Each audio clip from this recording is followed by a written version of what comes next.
more answers than you know.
Each had multiple stab wounds. Some had defensive wounds, showing they fought with the attacker. And there was no sexual assault. County Coroner Kathy Mabbutt is describing the murders as personal.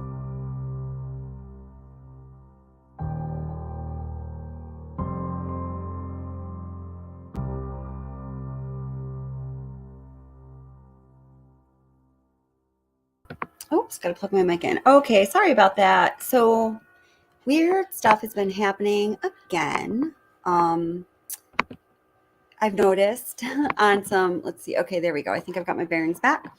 On some true crime channels covering this case, just as it did with Watt's case, and then for me, big time with the Kylie Rodney case. And you know how that goes. It's just so strange, and I always pay attention to it. I actually I have to pay someone regularly to keep my computer safe, to keep you guys safe.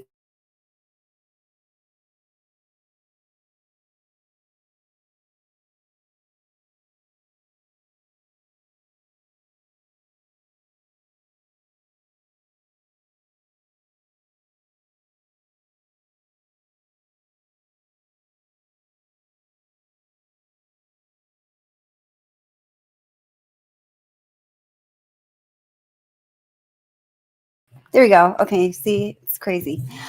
He was able to determine that some really crazy kind of deep stuff had happened when I had the hack during the Kylie Rodney case that was extremely suspicious. I mean, fully suspicious.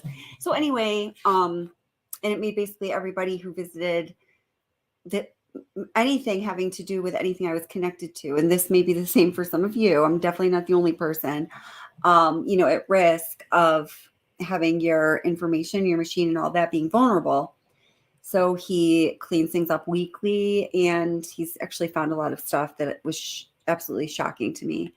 Some things I've had to take up with different people personally, and it's just shocking to me. All right. Anyhow, if I haven't talked to you personally about anything having to do with that, don't worry. There's like not a hit list out or anything. It's been handled so far. Something comes up every week though. So hi guys, nice to see you. Yarn and Mittens, I'm so glad that you're here. I just saw that you had texted me as well. I'm sorry I didn't text you back, but welcome, my dear. How are you feeling? And hey Brian, hey Kathy, Chapin, hey Agape Love, hey Gregory Worth and Utter. Thank you for being here so early. Nutter, you're awesome. And Adrian Markowski, Susan Dodge, how are you doing? Let's see. I'm just gonna go up a little bit here. No chains, no more. Justice for Dan Markle. Did you get my message? I put a comment on one of your comments on my video, hoping you can make it tonight. Hey, Kate Braze, I'm so glad you're here too. And Gregory, did I say hello to you? I could say hello to you a million times. You're awesome. And Edward, it's all good, Edward. We're all here. How are you doing, honey? Nice to see you. Hi, Lady Divine. And let's see. Noni McPoppins Bubble Bottle. That's awesome. Macrotis J. Oh, so it's Sunday for you. Yeah, I don't always go off, and I don't often go live on Saturdays or Sundays, but tomorrow's a Super Bowl and the Eagles.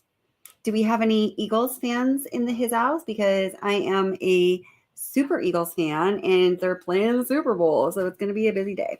And hey, Christine Robbins, how are you doing? And Pamela Barger, Andrew Younger, and the KC 158, Christine Robbins. Hi, I think I just said hi to you.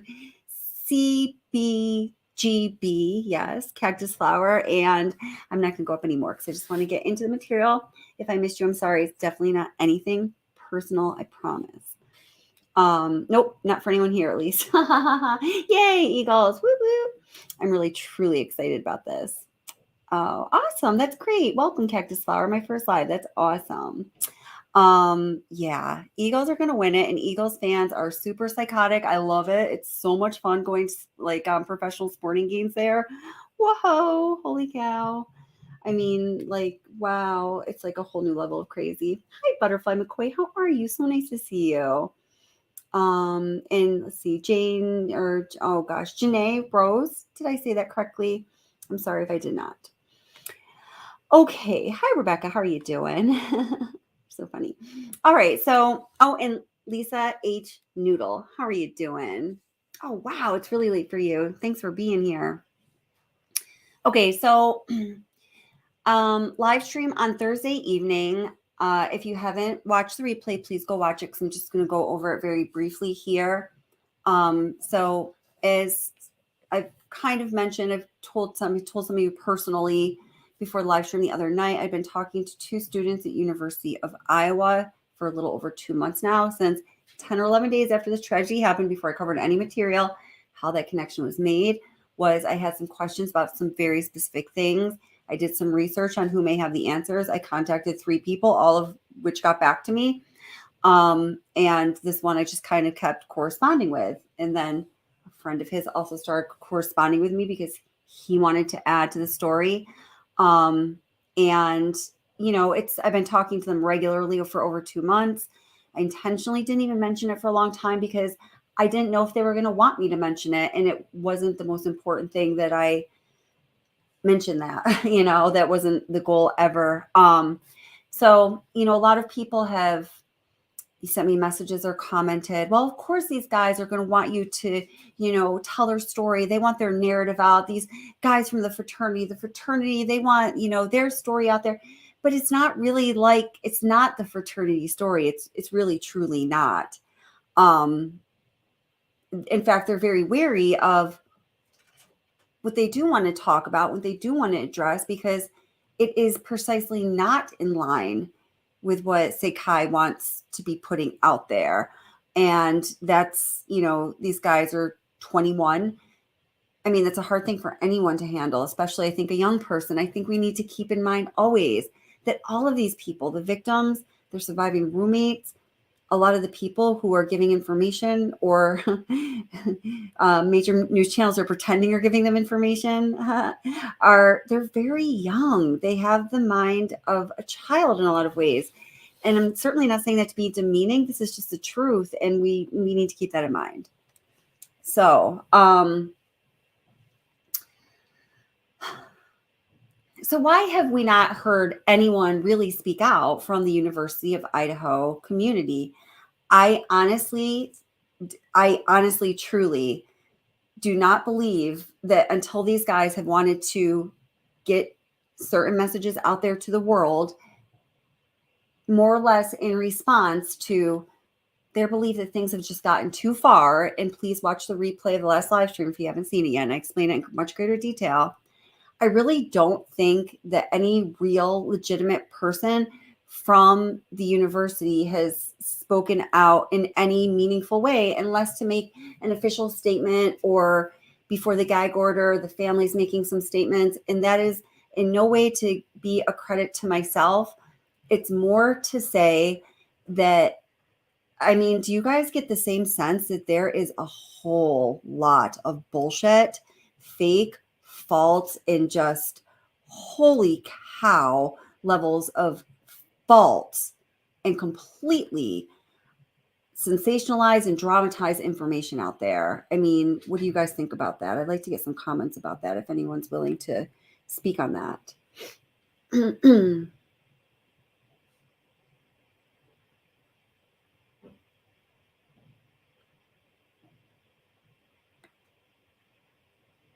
Yeah, no, Yarnum is. I am also not a fan of Banfield recently. And I was like, I believed myself to be one of her biggest fans. And I was.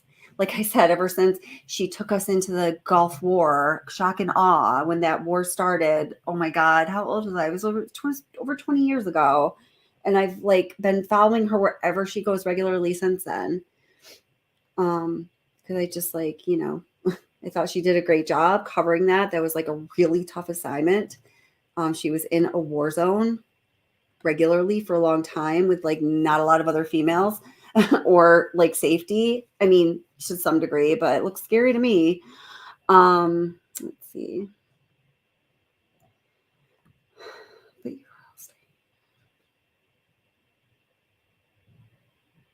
He's okay, Brian. You can remain loyal to Ban. I think she's absolutely positively selling out her talents, and I believe, you know, her professional reputation that she's worked so hard to develop. I thought at first that perhaps I was just being sensitive, because I've been a little bit cranky about this case in general for a number of reasons. And also there's just things are a little stressful right now. It's hard to keep up with this case too. And like life is busy, right? So, but I've seen, you know, a lot of other people whose opinions I trust are saying the exact same thing without even knowing how I feel about it.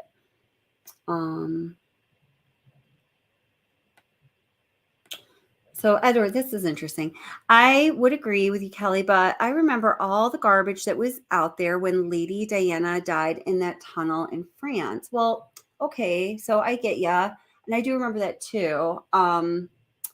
That was like, had been in college for like a few days and then that happened. I remember going to my aunt's in North Jersey and seeing my uncle cry for the first time. The whole world was just heartbroken. But that was Lady Diana. These are college kids. You know what I mean? Not that her life is any more valuable than theirs, because it's not, in my opinion, certainly. But of course, there's going to be all of that talk and speculation and circus around Lady Diana dying. Oh my God, she was in her 30s, right? So in that regard, it feels much different to me, you know?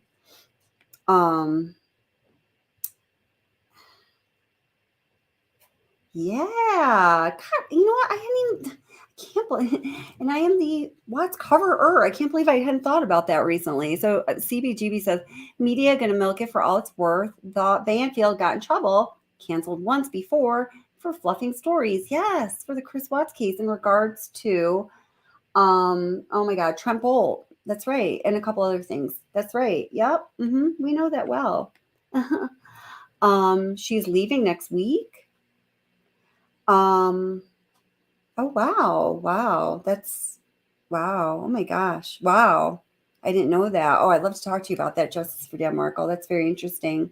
I'd like to know what you thought about her. Let's see. What did Banfield do to turn us off? Well, it was some small things, Butterfly McCoy, but then the one big thing for me, and this isn't even the issue anymore, was her reckless description of frivolous, kind of gory descriptions of what happened to the victims that are accurate, that a lot of people did not know about and did not know were accurate, and honestly didn't need to know, in my opinion. I think, like, you know, it's helpful to know a certain amount of information, and some of the information that you want to know if you're truly concerned about things being resolved in a manner that involves justice. You often have to know things you're not really comfortable with knowing, but this was so far beyond that, Butterfly McCoy. You know, true crime topics don't often make me truly like feel sick and just for no reason at 6:00 on a Tuesday night. That's what happened when I was listening to her. That was eventually taken down. I did snag it. I have to find it though. I was just rewatching it the other day. It's really bad. Let's see. Why does she do way too much ad-libbing? Yes, I agree. She does way too much ad-libbing. Absolutely. Yeah, and the interviews with Xana's mom, I felt were a little cruel. Geez. Yeah, no, she was great during all of that. She was absolutely wonderful, but and you can stand by her all you want. Anyone, of course, has that choice. She's acting below her standards and her typical level of professionalism and respectability. I stand by that 100%. Yeah, I thought so too, Casey. Casey says, having Xana's mother, Kara, on was extremely sad and distasteful. Did it for me. Yeah, the last one, the first interview with her, I was like, but the second one was just, I had it on my channel for about 45 minutes and then I took it down. I didn't even feel comfortable having it on my channel. I didn't want to put that out there. Let's see what K-Bray say.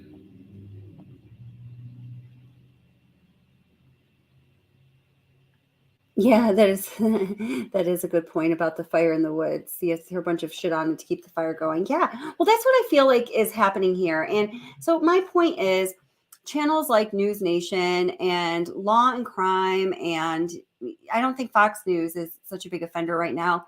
They don't need to be commenting on every detail of this case. As I said already in this live stream, keeping up with this case is absolutely fucking exhausting. It is so, it's just exhausting. For me, it is. And I've heard a lot of other creators and a lot of other viewers and just people who are, whatever you call yourself, it's tiring for a lot of us, right? So here, let me just pull some things into the stream. Let me give you some examples.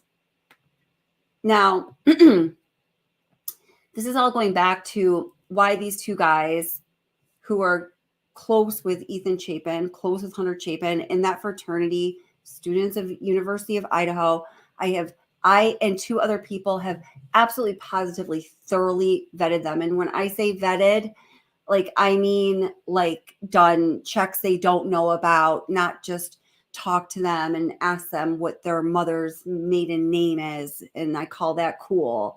Like, it's a high standard for me. And like, you just should know that's what I mean when I say we've vetted them to the degree that I can without, being a freaking weirdo or doing something illegal. Yeah. And I didn't, accept anything they were saying easily. I don't accept anything anyone is saying about true crime easily anymore. I'm skeptical about everything that is said. I was not that way 2 years ago. I am so that way now. And I had no intention of repeating anything they said because I was just kind of feeling it out. But as the story unfolds, watch the replay. If you didn't see the last live, you'll hear what's to be said today. Then there's going to be another one, and there's going to have to be a fourth now. You'll start to understand, but it needs to roll out that way because it's a. Here, let me just bring some material into the stream. I'm going to talk a little bit less.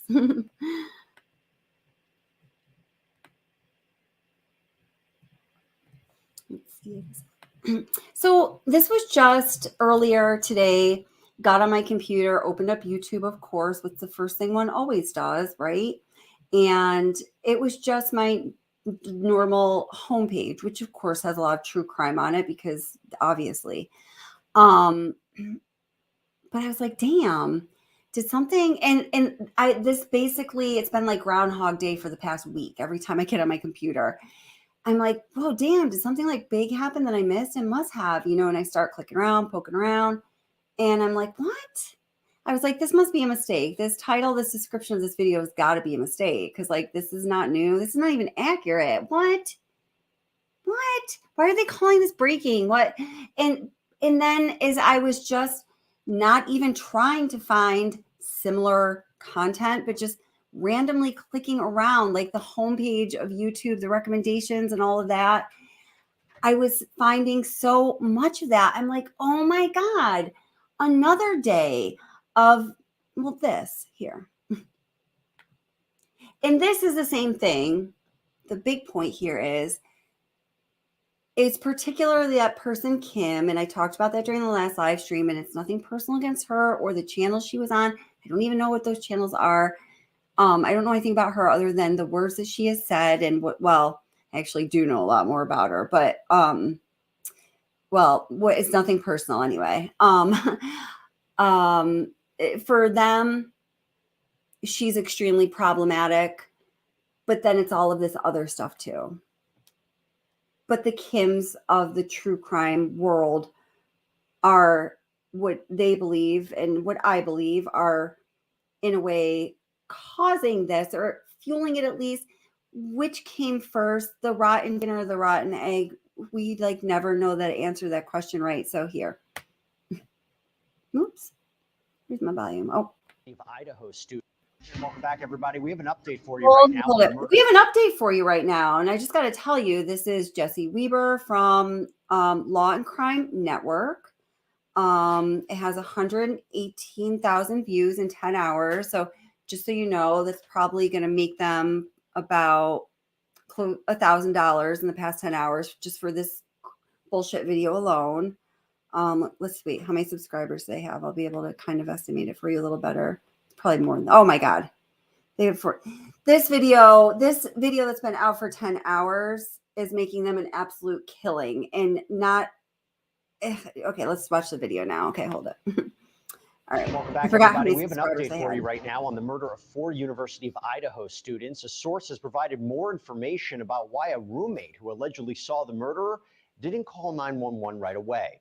The roommate, referred to as DM in the probable cause affidavit, told the source that she thought noises she heard were from people in the house partying late into the night. The house on King Road was known for having lots of people in and out at all hours. 4 people were stabbed to death inside of that home in November, where 2 roommates actually survived. Now, so, oh, wow. Is any of that new? Is any of that breaking? Obviously not even, kind of, sort of, but let's give this dude a chance. DM, one of those roommates, told police that she opened her bedroom door at one point and saw a man walking by her wearing all black and a mask. No shit. Wow. Okay, obviously not even, kind of, sort of new.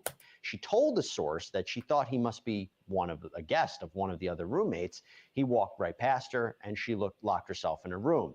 Now, no one called 911 until lunch. Wow. That's the big revelation, guys. Did you catch that?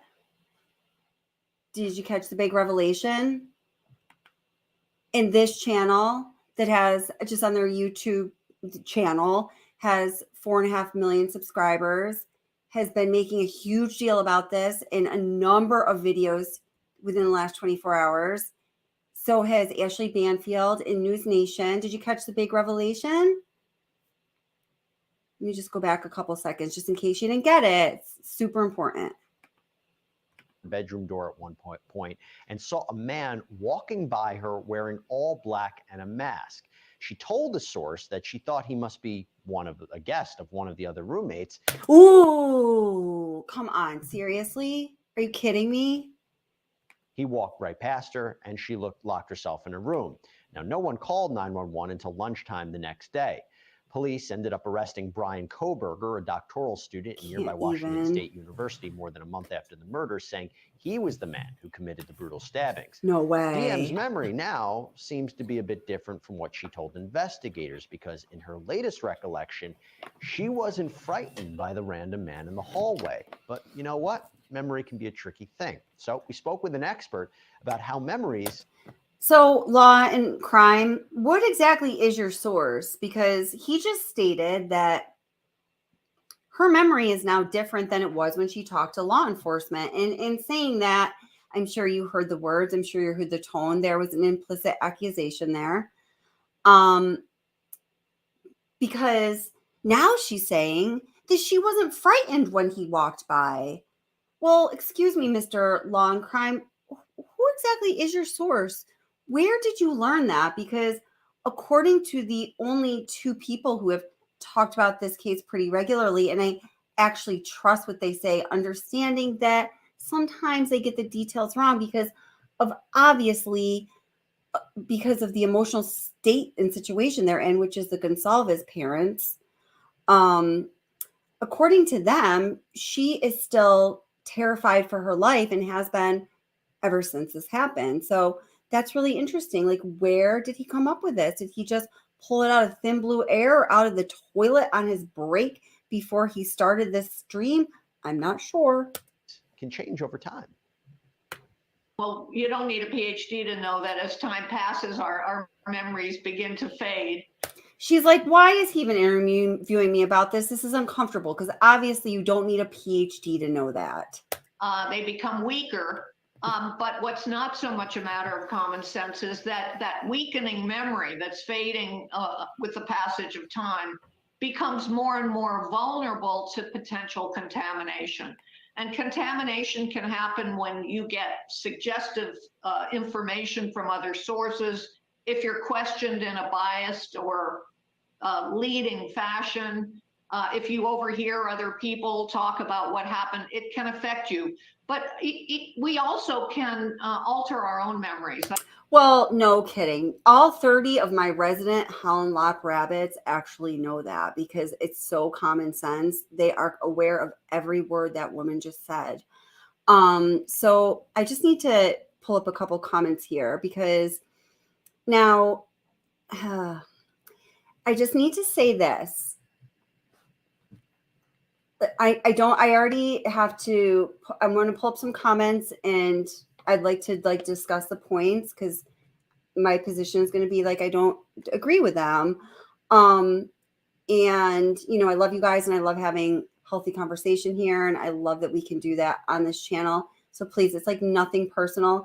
I just feel like if I'm going to be talking about this case on my channel that I created and I run and I'm putting things out there, I have a responsibility to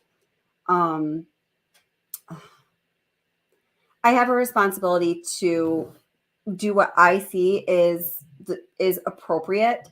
So my channel is not adding to the shit being thrown on the forest fire or whatever K-Bray said, which was a good analogy. So that's all it is. All right. So with that being said, Social Butterfly, you're up. Where'd your comment go?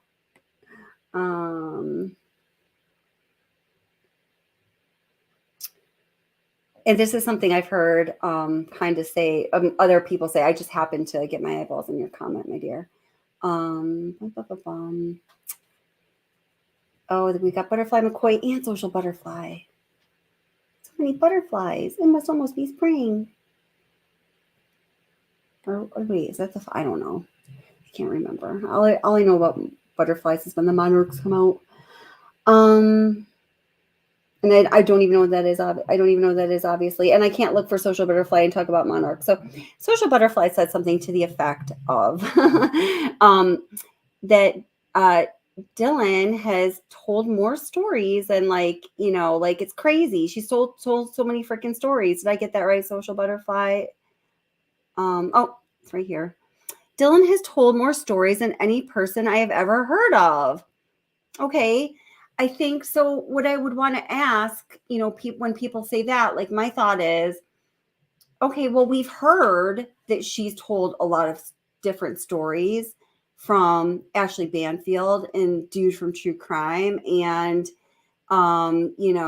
Creator Joe, who just started a true crime channel and has like 80,000 subscribers. And, I'm like, there's just some weird things going on.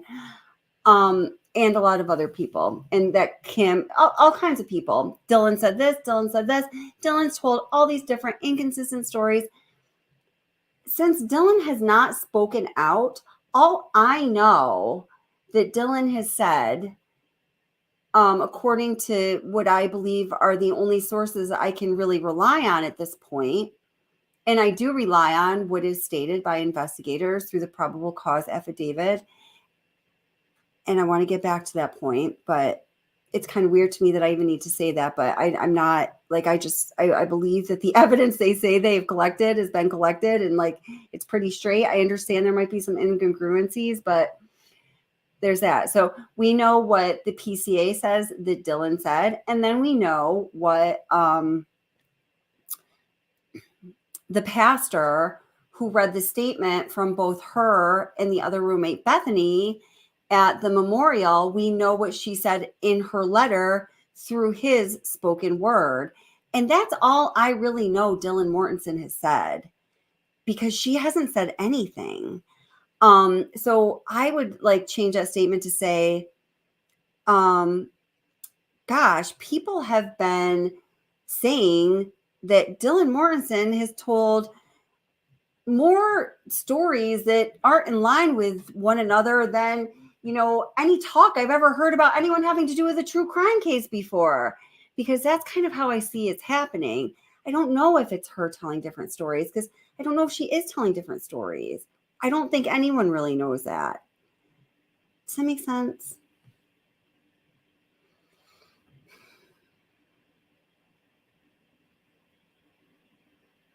Let's see. I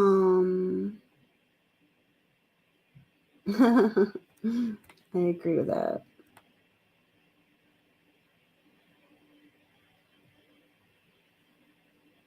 Oh my God. What?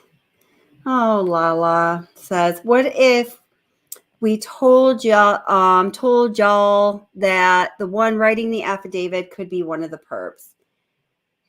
Yes, theoretically. Oh, thank you guys. Thank you, Other. Thank you, sensible people. And I don't know, it's not saying, it's just like the people might be being sensible that I don't agree with. I'm having, I don't know. I'm just going to read some comments and I'll come back to all that. I have a notebook here of things I need to talk about, and I'm writing things down as I'm thinking of them. Oh, thanks, Yarnamans. Hey, Lady J, how are you doing? Oh, you too. Have a great weekend. Let's see. I thought that was sarcastic, LOL, but I see that I've read that wrong. Yes. So thank you. Justice for Dan Markle says, these are the other words I really needed. I think people are speaking for Dylan without her knowing. Yes, that's exactly what's going on. I know people are speaking for Dylan without her knowing.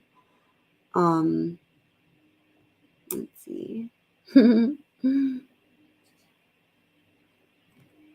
Oh, that's very well said too. Butterfly McCoy says, hi, Social Butterfly. Yeah, there are many DM stories out there. Not sure which are hers, but different narratives. Yep, that's definitely true too. Yes.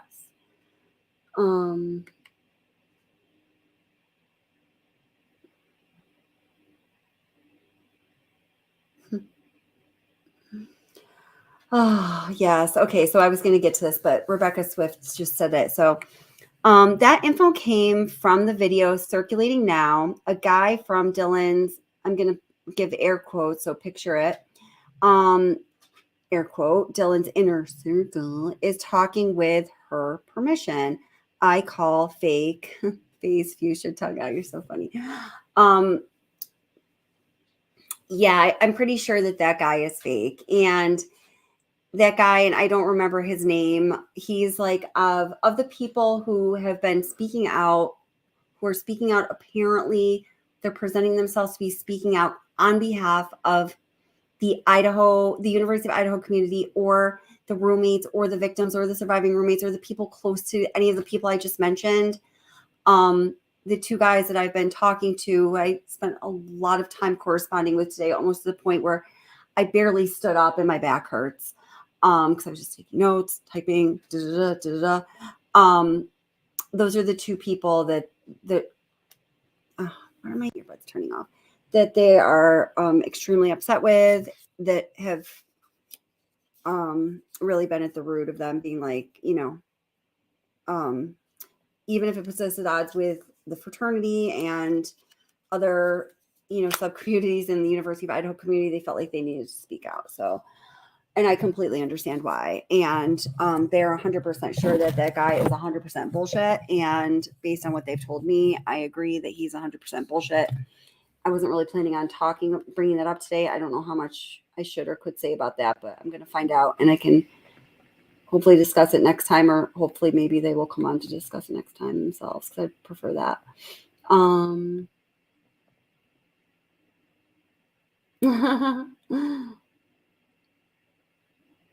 Why cranky? So why I've been cranky? Well, first of all, I've just been really busy. My my job can get really insane. It's like, it's a sort of biggest job, and it's just like a really busy time of year. And I just have a lot going on right now, but this case is also making me crazy too, because of all of this, what I feel is irresponsible speculation going on. And, we don't have this information. People want the information. I want to have discussions about the case. I desperately want justice for these people and the victims and peace for the families. And I'm not sure within myself how to manage it all, because I don't want to be part of this mass speculation. I was talking about this with Justice A through Z before the live stream, and we were commenting on, and I'd like to know what you guys think, how it feels like, and I've watched through many true crime cases from start to, is there ever an end? No, we all know there is never an end. It's still going on. But this feels different. Like the 24-hour news channel, like major mass media channels who are participating so strongly in this case, like they are obsessed with this case, who feel like they have to comment on every little thing that happens, on every little fake or factual turn of events, is very, very weird. The willingness of people like Ashley Banfield, who have built an astounding professional resume that we all watched happen, as Brian was saying, during, the Gulf War, 9/11, and so many other things. They're just willing to, lay down their code of honors and their resume and CV on the floor so they can, talk trash about people involved in this case, like as witnesses. It's just so strange to me. It's bothersome for sure. Yeah. Social Butterfly says, I don't trust Illinois. I don't think she has an ounce good in her. And I know that you think that. And I definitely respect that you think that. But what is it that makes you feel that strongly?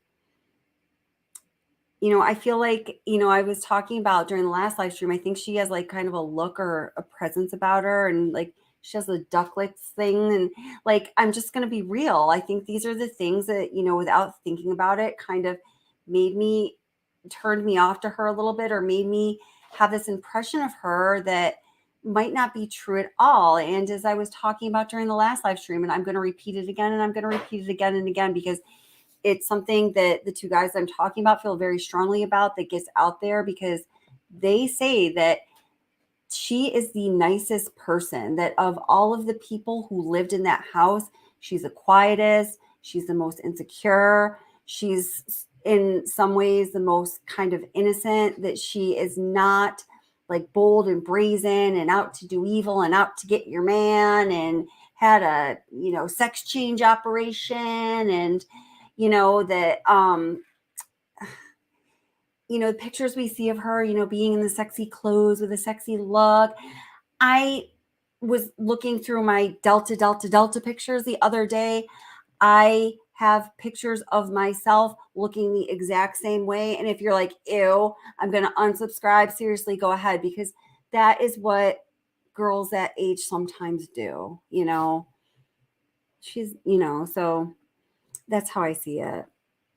Now, is that to say that I don't question anything having to do with her? That's not true at all. I still, every single time I think about it, have a major issue with the time gap that occurred, and 911 not being called until almost noon the next day. And I definitely have questions, but I'm trying to, within my own mind, sort out what responses I'm having that are like fair and ones that are not really fair and logical. And that's kind of how I've been able to sort it out, I guess. Hey, Tammy Wells, how are you doing? Hey, Kitty Witty, how's it going? Nice to see you guys. Hello, Believe, how are ya? Hey, Autumn Rose, how's it going?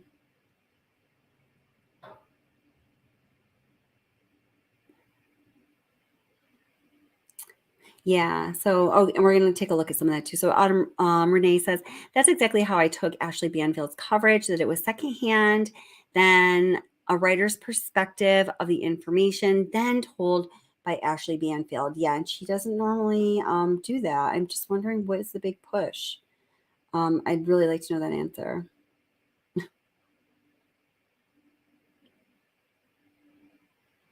Yes, Justice A through Z. Corporal Brett Payne, who wrote the affidavit, also graduated from IU. Yes, thank you.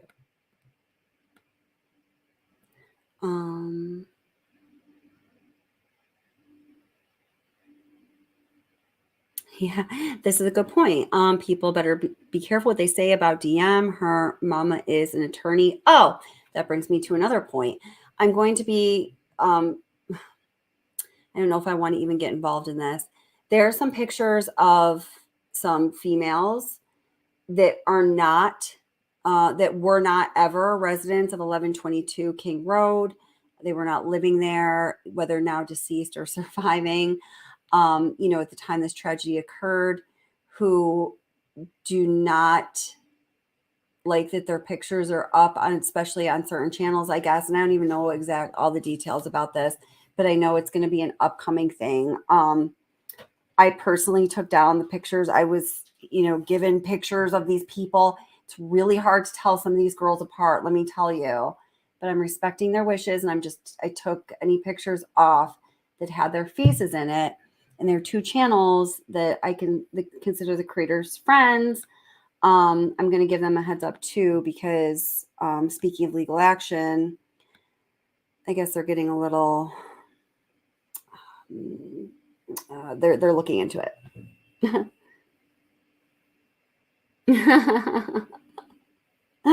You're so funny, Butterfly McCoy. Oh my gosh. All right.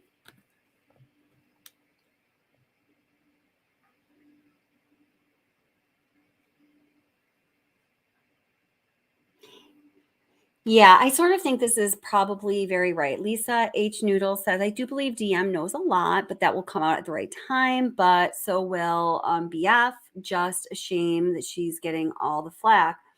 Yeah, I think that she does know a lot. I think it a lot more will come out. And, you make a good point about the right time. I mean, just because we want to know all this information now, and trust me, I really want to know everything right now too. The next hearing is going to be in June. What? I was like, oh my God. And then I remember my kid was like, oh my God, that's like 6 more months of this every day, Mom. I'm like, no, definitely not. But I was like, people are going to go freaking crazy. So I guess, but sometimes there is a big lag between hearings in, true crime cases that get a lot of attention. This one has something a little different. I don't know.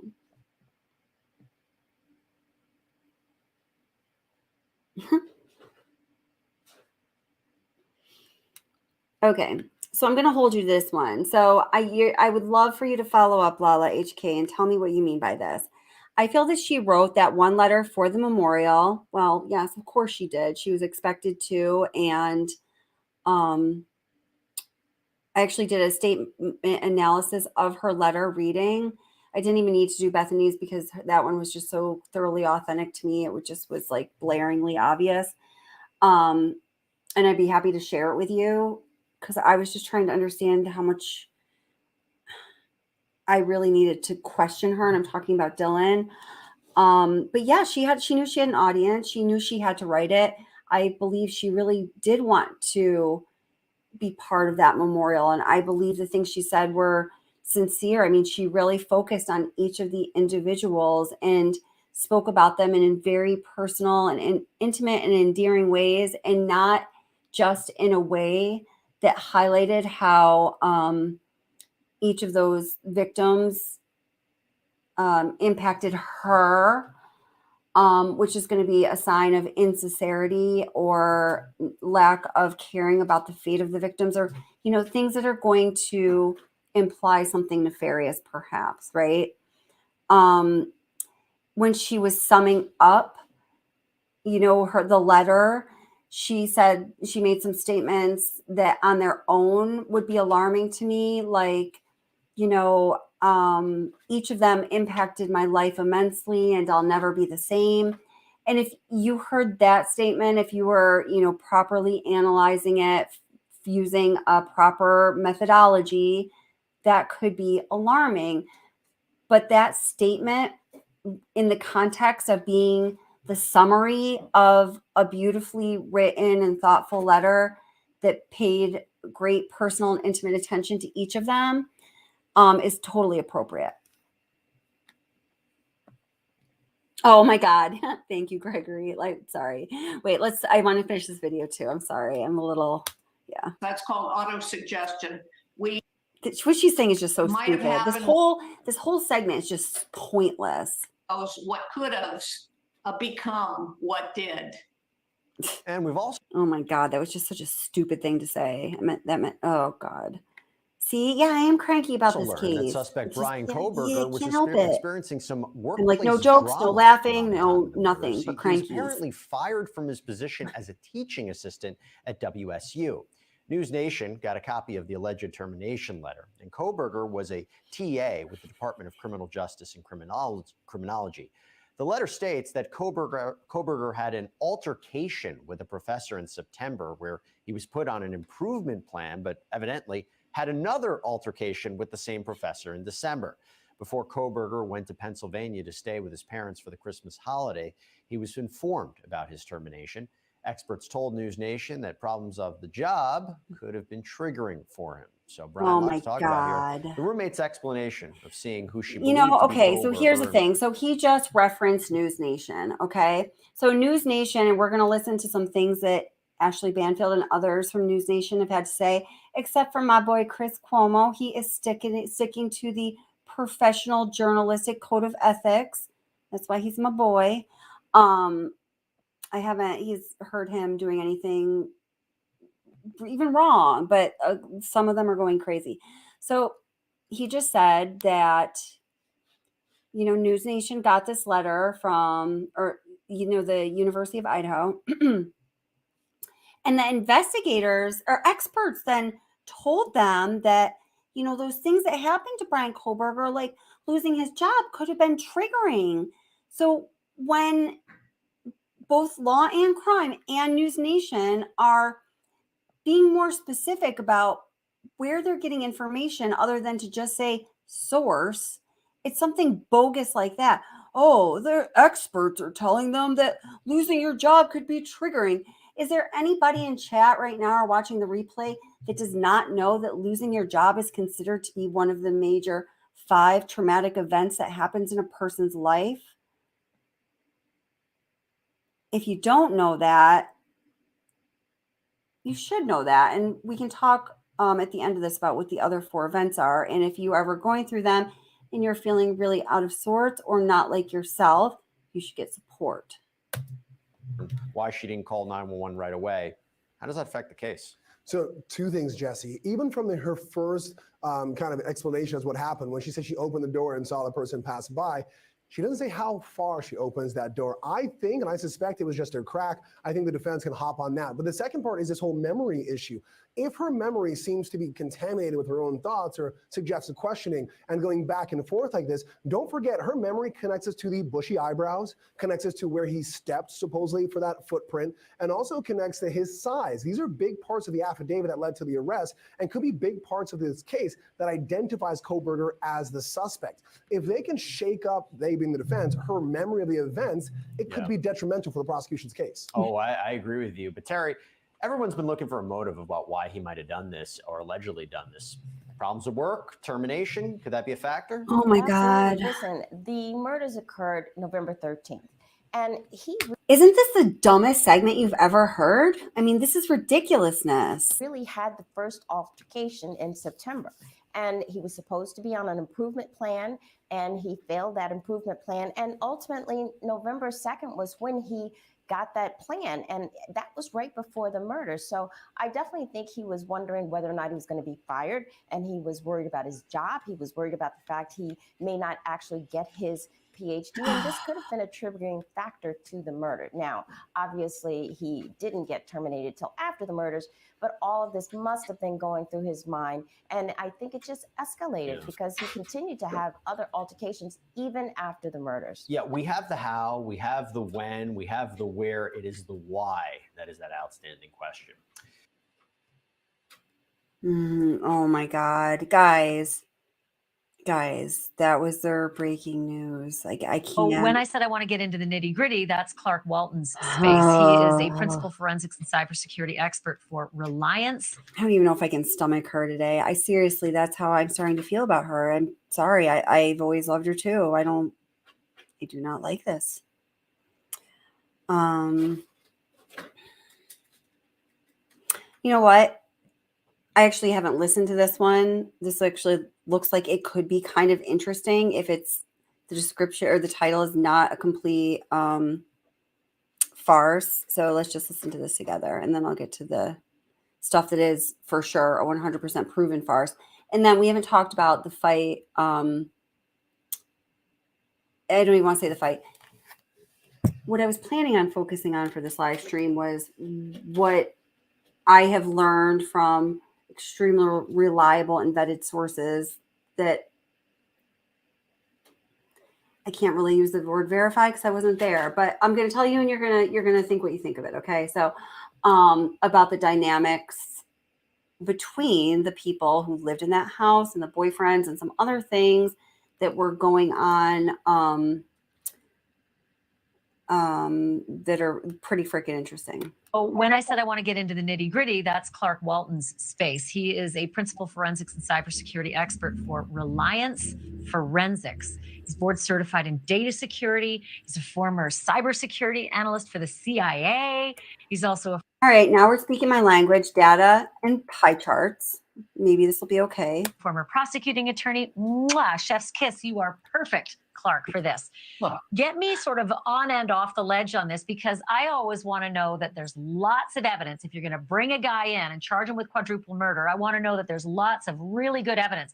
This would seem like it would put a guy right in the room alongside the DNA on the knife sheath. But why might it not work? Let's just look at the other side. Why might this not work? Right. So your phone, as you know.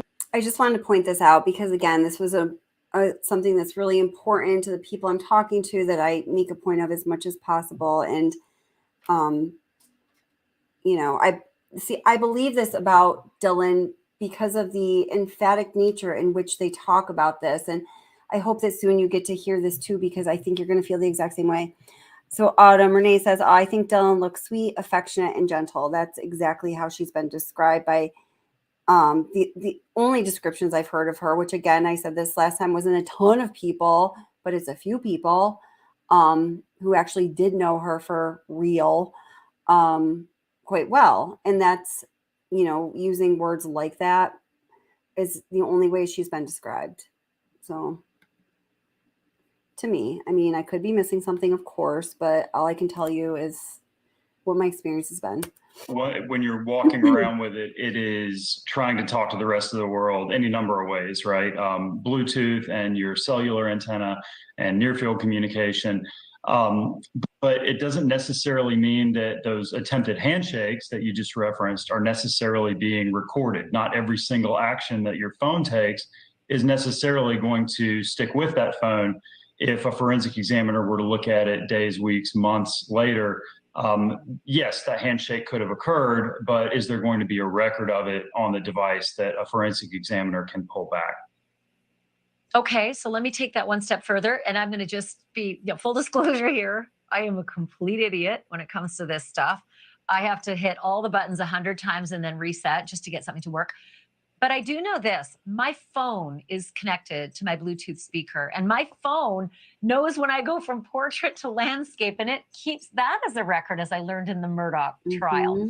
What if Kaylee's speaker was connected to her phone? Because presumably they're all up on the 3rd floor, right? You're going to have your phone upstairs when you go to bed, even if you're 50 feet away in the other bedroom. Will that perhaps keep a record? That would keep a record. And so have you ever noticed, you'll spend a night in a hotel and you'll not come back to that hotel for months, and then you'll go back to that hotel and it will automatically connect your phone back to Wi-Fi like you'd been there the day before. Your iPhone does keep a record of what Wi-Fi networks you've connected to, certain information about those networks, the name, the password, the last date and time, importantly, potentially for this case, the last date and time that phone was connected to that Wi-Fi network. And the same works for Bluetooth as well. It keeps a listing of Bluetooth assets that you have connected to at a certain point in the past in time. So let's say hypothetically, at some point in the past, Kohberger's phone had initiated or completed a handshake with really any other device in proximity to that house, coming back in close proximity to that house, even if the phone were in airplane mode, as was pointed out, that Bluetooth connection may likely still be enabled, and that handshake could occur. That evidence would stay on the phone, and that's something that a forensic examiner could later take and say, yes, this phone was within Bluetooth communication of this speaker, this microwave, this thermostat, that type of thing at this point in time. This is probably a yes or no, but if the speaker is turned off, does it still emit a Bluetooth signal, or is off when it comes to off is off? Off is off. Okay. How about the car? Let's talk about this 2015 Elantra. Some people have said they don't have the infotainment system. Some people have said they do. So maybe it's kind of, haphazard on the 2015. But if Kohberger gets into his Elantra with his phone, right? Because he's driving. We already know he had his phone with him because well, at least according to the authorities, he is driving out of Pullman or around, Pullman at 2:48, 2:47, I think I said the time was. Look, 2:47 a.m. And then he, hauls back in and is back online. He basically turns the phone back on or does whatever at 4:48 a.m. If he's in that car, is it going to handshake him to the car? Because right now we know an Elantra that belongs to him was at the murder scene, and a defense attorney will say, who was driving? Did you see him behind the wheel? But if his phone connected to his Bluetooth and went to the murder scene, now that's a whole other kettle of fish. Yeah, there may very likely be a record of that. I mean, the data that I've seen in the public record is based of where he was is based on the cell tower pinging, the location, which is much less accurate and much more, covers a greater area than the Bluetooth communication. Obviously, you have to be much closer to a device to ping off of that with your phone. And there are records of that kept in the device, in the phone. Sorry, I'm looking down at my iPhone here, I guess expecting it to do something. But yes, I mean, we have seen we've worked other types of cases, other types of homicides, cases where car accident cases, a lot of times you'll see a Bluetooth was activated and started playing music or something like that. And then a car accident occurs moments later. I mean, that's a fairly common thing to see. It fascinates me to think that somebody could think, well, I'm just going to turn my phone off and I'll go dark. But that phone stayed more than likely light if it were connected to the car. And then that car continued on its merry way. So the footprint would continue even though the cell towers lost him.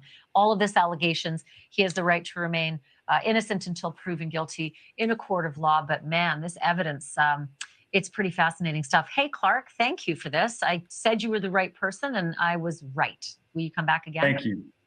Absolutely. Thank you for having me. Thank you for watching. Go to newsnationnow.com to find News Nation. Yeah, they are just so reaching for content. Okay, so I mean, that was not even very interesting. I knew all that actually. All right, so Kim, hey Kim, how are you? Says, something else. This inner circle boyfriend said that DM does not have PTSD from her past. So he was basically saying anything we have heard so far is wrong. Now, I didn't even know that. I didn't hear him say that, but I do believe you. I just couldn't even listen to all that had to be said because it was so just obviously bogus. And I had already been told that it was going to happen and it was going to be bogus and it was enraging. But so he's supposed to be speaking on behalf of Dylan, right? So, I can tell you this from my firm background in psychology. If somebody just underwent what Dylan went through, and no, I just discount the possibility that she was part of, planning this, or, she may have made mistakes, but I'm like beyond certain it was nothing like that. She has PTSD right now, I assure you of that. And whatever trauma she's been through or she's going through or she's going to go through, we don't know what her level of awareness of being in the throes of that process is, because everyone's going to process things differently, like we hear everyone say all the time. But she would not be. I have a hard time imagining anyone who just went through what this girl went through, saying, and one of the things I want you to say when you're on that YouTube channel, by the way, is that, no, I didn't have PTSD from an event in the past. What the heck's that about? I'm sorry, that's just not realistic. That would be the furthest thing from, it's just absurd to me. I don't know. Okay.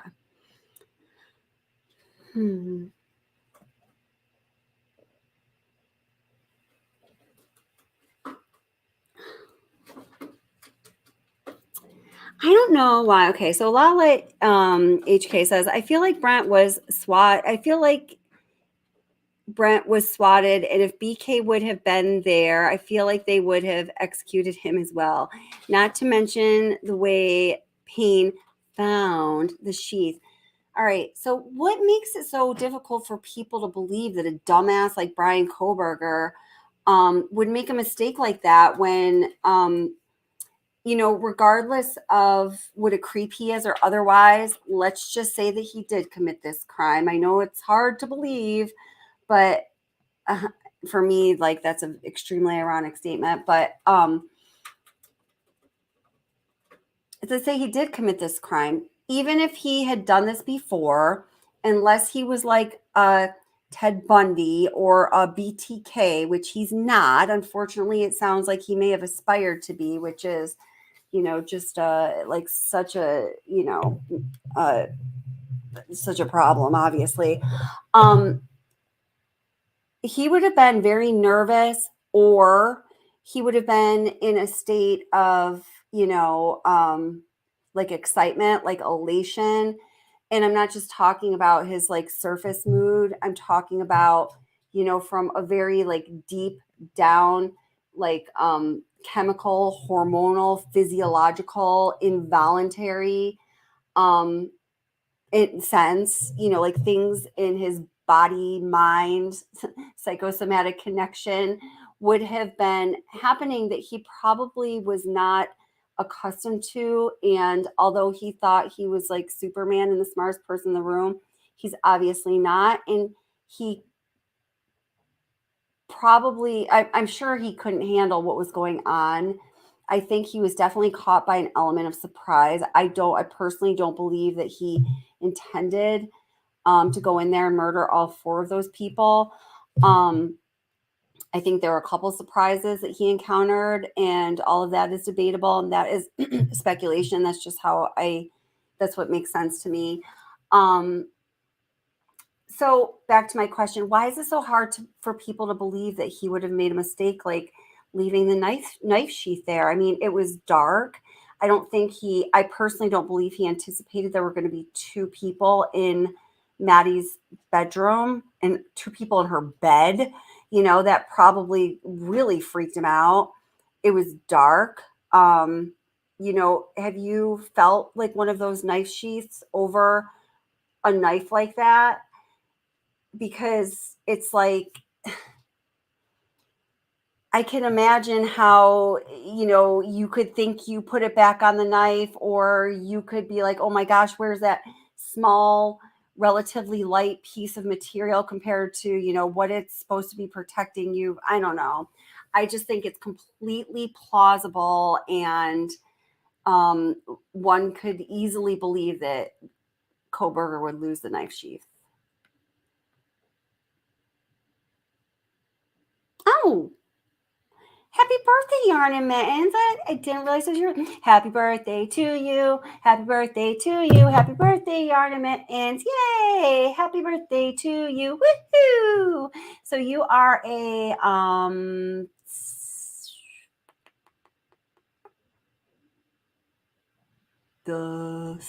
not Sagittarius, Aquarius? Tell me what you are. Okay. Happy birthday, honey.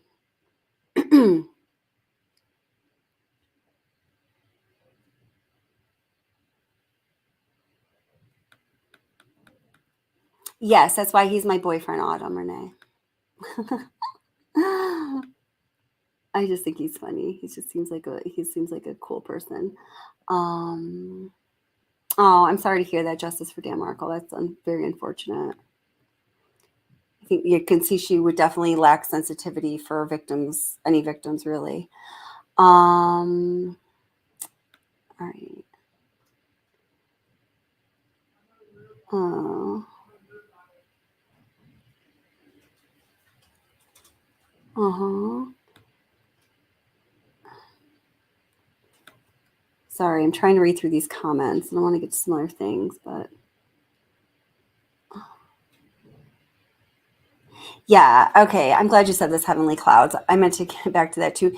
I just took in and learned so much information today and yesterday. There are just so many things I want to be discussing, but okay. The news are giving BK a reason. I don't think losing his job would cause him to slaughter 4 people that he really doesn't know. Yeah, I think that whole segment was absurd. I think that the guy from Law and Crime was really forcing those experts to say something that I got the feeling they didn't really want to say it in relation to this particular situation, because I think that that's freaking absurd. I think that, Brian Kohberger was obviously off his rocker.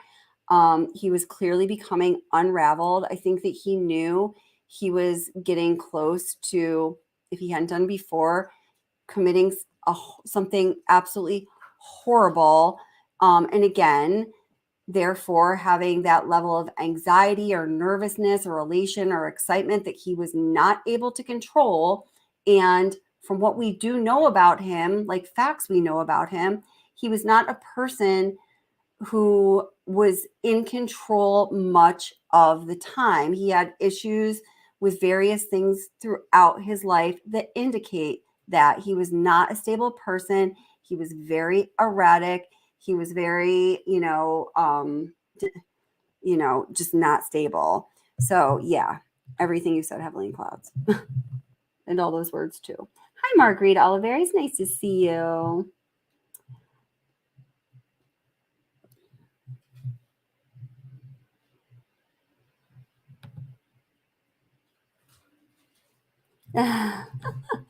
I was thinking that too, and she was talking to that guy. Oh my God, I'm like 20 minutes behind. All right, I'm just gonna get to current times. I'm sorry here, guys.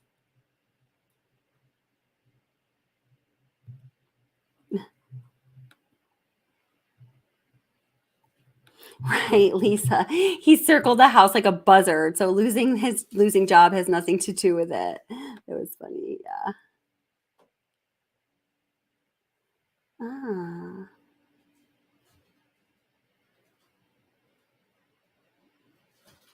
Yeah, K Braze, you've been bringing up Alexa from like seriously day one. Yep, smart. Yep.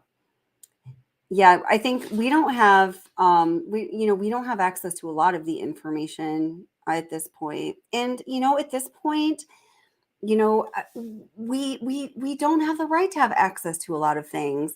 I've really been noticing, and much to Justice through Z's chagrin, are you still here, Justice A through Z? That, you know, people, I don't know if it's always been this way, or I feel like it's much more so with this case, or maybe it's becoming more this way over time with, you know, more true crime channels, oops, guilty, and all of our sleuthiness and all of that, and CSI effect and blah, blah, blah, blah. You know, many people feel like they have a right to know fucking everything. If you can make any kind of connection between whatever and this tragedy, then there are a lot of people that are like, damn, I got a right to know. Why have they not told us that yet? Obviously, cover up. No. We don't have the right to know. Nobody ever gave us the right to know everything all the time, that you can make any crazy weird connection to this case. I don't know. I don't know, man. I'm worried about y'all, not y'all, some of y'all. Okay. I'm going to be real here, but, I'm worried about what I'm observing. It's a little cuckoo, cuckoo, cuckoo. Yeah.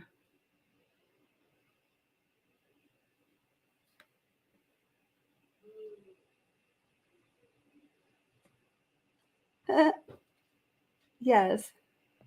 He likes to. Yeah. Yeah, I think you're right too about the guy that she was speaking with. I'll have to check back on that though. Andrew, what did feminine say there? Now I want to know, because Andrew says, and hi, Andrew says, you might be on the money there. What was it? Andrew, I could be your father too. Oh, I don't even, okay, I'm not sure. Okay. Yes, right. Very well stated, Utter. I think people think they have PTSD until they actually have PTSD. That is a very, very wise statement, I believe. Yep. Mm-hmm. Yep. Yes. Anxiety versus PTSD. Yes. See, some of these terms we throw around very loosely, and I'm always picking that apart in my mind, not just when other people say it, even myself with the language I'm using. But if I did that every time somebody used a term, or I used a term, or an expert used a term on this channel, I would literally never stop talking. I already talk too much. But they are important distinctions. Mm-hmm. Very.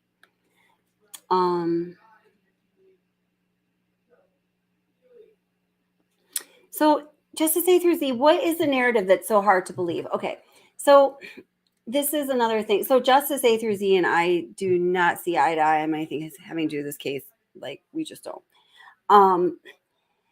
And she represents a lot of people that I have talked to or gotten lengthy emails from, or read the comments, or heard them talking on other channels, or whatever the case may be.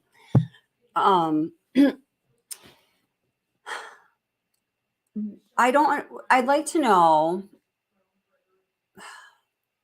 I know there's going to be very lengthy answers and they're going to range from whoever has an answer to this. Why is the narrative so hard to believe? For me, it's here, guys, this is how I see it. Okay. A sociopath who showed signs of being on the path to becoming a socio or psychopath throughout most of his life. And if you'd like, I could itemize those warning signs and indicators for you. And I'm sure there's some I don't know about and or missed. Even saying that, there's a lot of them.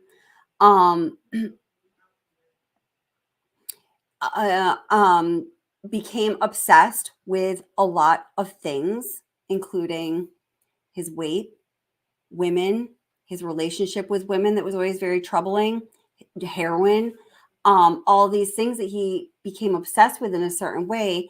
he had a very difficult relationship with. It wasn't like he was obsessed with something and then he just like happily coexisted with it, like us in true crime, right?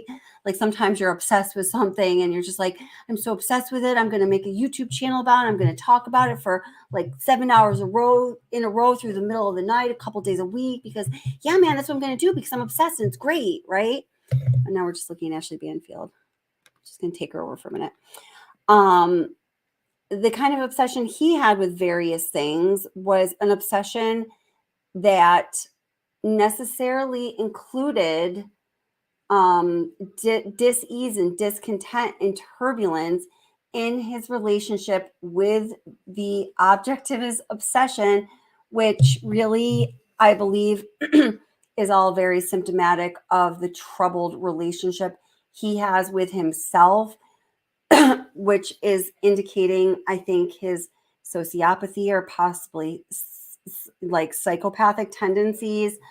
And there's a lot of detail I'm just skimming over here. So, he finally, gets to an age where his socio or psychopathic brain is starting to mature into the brain of a sociopath or psychopath. He also has been developing this grandiose sense of self and his intelligence, his strength, all of these various categories where he really was average or below average. All of these things are coming together to create a person who is capable of doing something absolutely fucking horrific. Not to mention, there are also very clear indicators that he was starting to actively plan for the reality of what I believe was his long-held violent fantasies to play out. And so it fucking happened, man. Like it does sometimes, because this world has evil in it. And in my opinion, it takes us back a little because it was in a shocking place in a good university with beautiful students where, everything is supposed to be like, take place in like a, contemporary kind of posh fairy tale. And then some things went wrong. So the crime itself got out of hand and it became more grotesque and egregious and horrific and gut turning than it would have been if he was able to plan and pull this off in this like professional way he thought he would, but he was never capable of that. Like, why is that a hard narrative to believe? I just don't understand that. It's a very long question, but I love answers.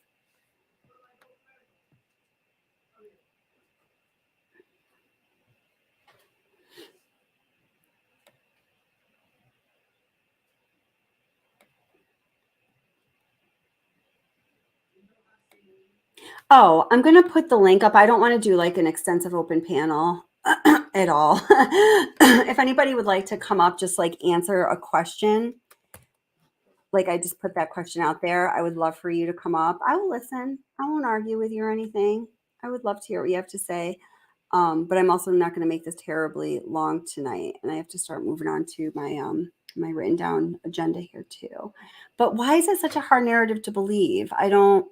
Why is it hard to believe that he would screw up and drop the knife sheath? I think that's like a no-brainer. Of course, freaking Kohlberger has the potential of doing that. And why is this a hard narrative to believe? I need to know. Hi,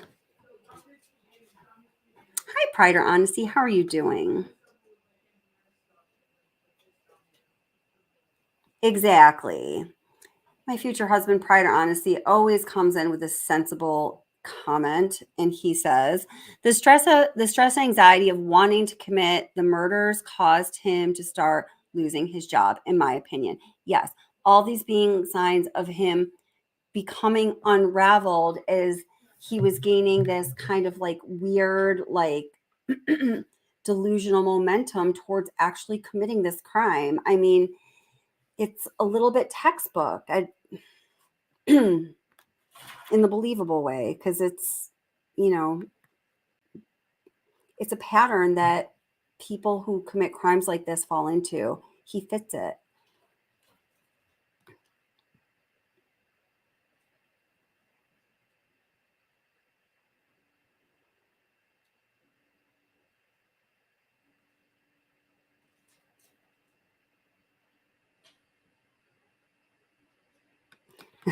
I had to read this comment a few times. Well, hi, Dren Chifeng, how are you? It says, though there is undoubtedly something that lit Koberger's fuse more than other factors, perhaps, nothing suffices as a factor that should spark any vestige of empathy for him. No, I have none. And that is very rare for me. I usually, you know, yeah.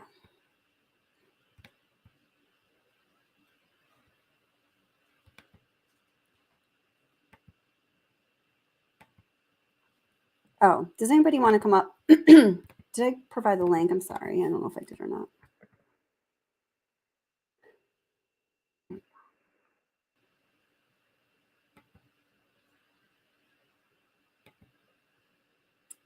I'm looking for answers to my questions.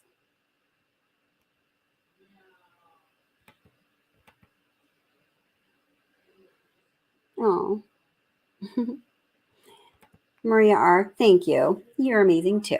May I ask, why are people starting to think BK is innocent? Genuine question, as I can't see it. It's a genuine question for me as well. And I've listened with an open mind. I'm hearing Sunshine Law doesn't apply in Idaho, just to say through Z.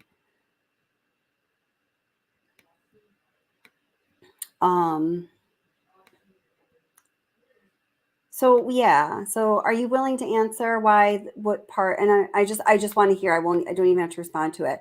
I'm just so curious. I think it's in line with the question that Maria just asked too.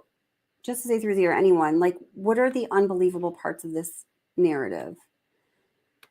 I really want to understand.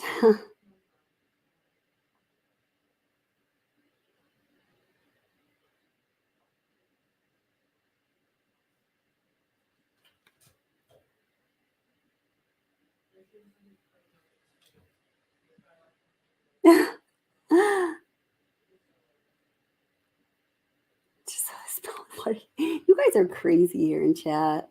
Sometimes I try to find your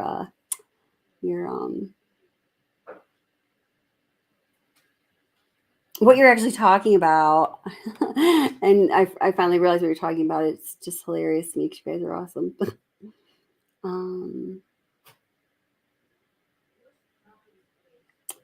Popcorn Kids, I see you back there. I'm going to grab you in just 1 second, my friend. Thanks for coming up.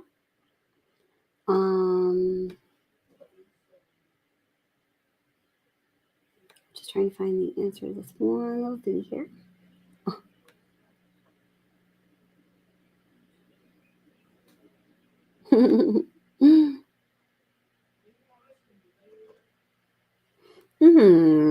What a great comment, Joseph Rapp. Discernment would be useful regarding this case. Very well said.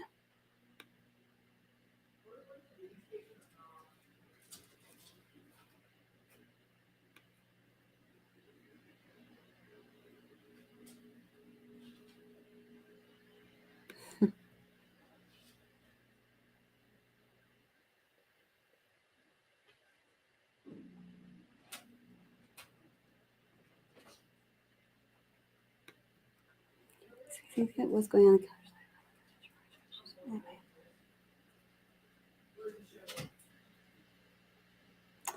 So Karen G says, and then I'm going to bring you up, Popcorn Kids. I disagree. I think that what is going on in the killer's life around the times of the murder, especially something that may have set him to act upon fantasies, is relevant.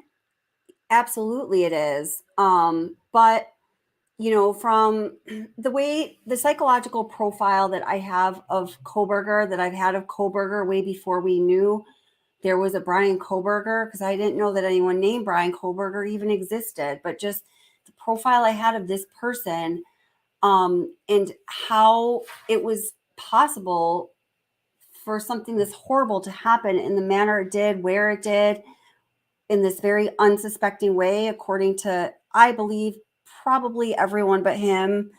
Maybe that's not exactly the case, but I think it is.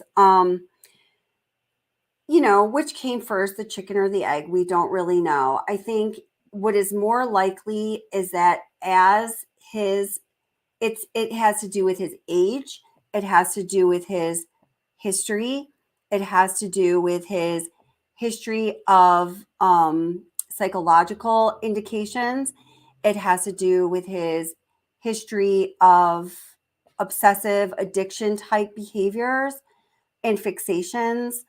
That what we saw with the job and all of that and its chronological proximity to when the murders actually occurred is that it's somebody that's starting to spin out of control, might be manic, is really developing into believing this grandiose sense of self is a reality that they kind of always had in their mind, but they didn't fully buy it.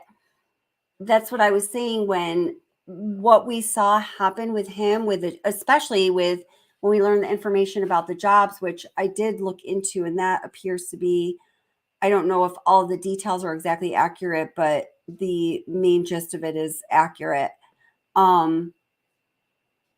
It fits a pattern that we've seen in other people who have committed murders, like, you know, like horrific murders that would be akin to this. I mean, you know, how do you really compare murders like that? But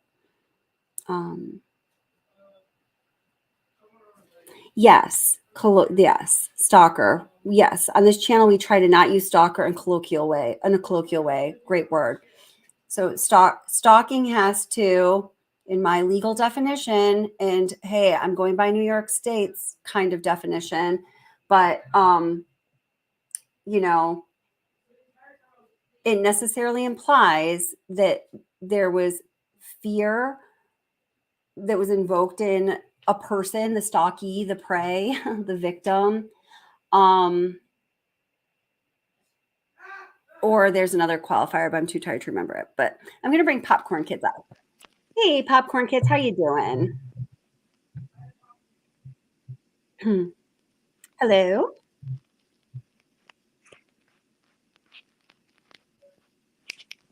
I can kind of hear something. Are you talking? Hey, Popcorn Kids, how are ya?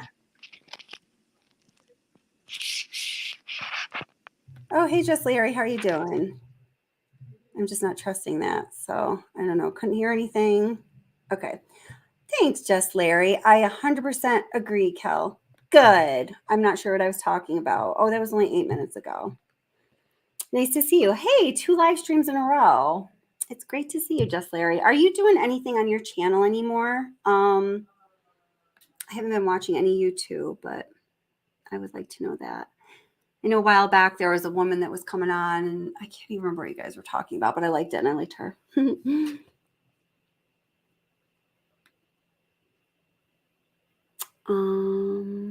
Lots of Just Larry fans. Oh, and thank you for the super chat, Just Larry. Appreciate it.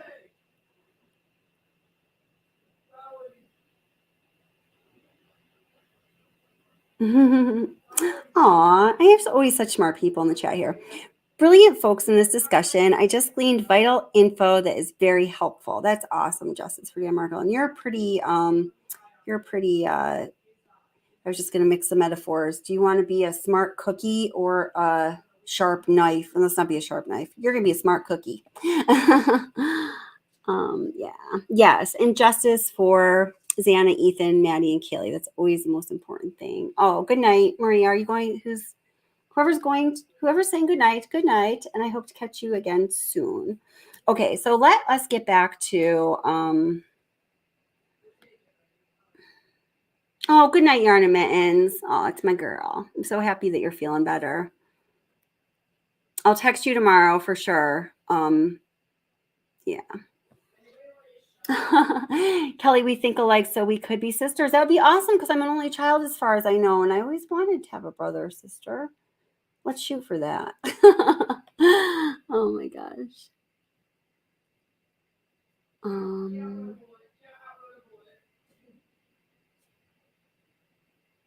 Mm-hmm. Yes, this is a good comment. I like this comment. If he acted so unprofessional as a PhD student at 28, then he's been that way for a long time. Most likely, yeah. I bet he's had many write-ups and meetings with superiors in the past. Not sure if that would set him off. That's a really very good point that I wasn't even factoring in when I was kind of like, going on my little diatribe about that or even really thinking about it. But, if going along with what I was explaining how I see things happened and he was kind of fitting this profile, somebody who was becoming unraveled and kind of growing into a full socio or psychopathy, what you're saying would definitely be something we would expect to see in their history or as part of their pattern of behavior. Now, something important to recognize here is I had mentioned his age, but since you just said specifically 28, I just want to talk about that a little more. One of the reasons I feel so strongly that I feel like I to some degree have his psychological profile pegged, and it doesn't have anything to do with me being smart about it or whatever. It's just that it so clearly fits into what I know to be an archetypal profile. It's kind of clear. Like if you're me and you do what I do, if you didn't see that, it would be sort of like weird, like not good, I think. I've said this many times in many different contexts, and you may very well know this without me saying it, that the human brain does not finish maturing, generally speaking, until a person is, well, the research that I believe, the pie charts that I look at, say, at age 25 or 26, and certain parts of the brain are likely to kind of complete maturation sooner when you're a little bit younger than other parts of the brain. Okay, where am I going with this? Not into outer space. Stay with me right here on planet Earth, please. A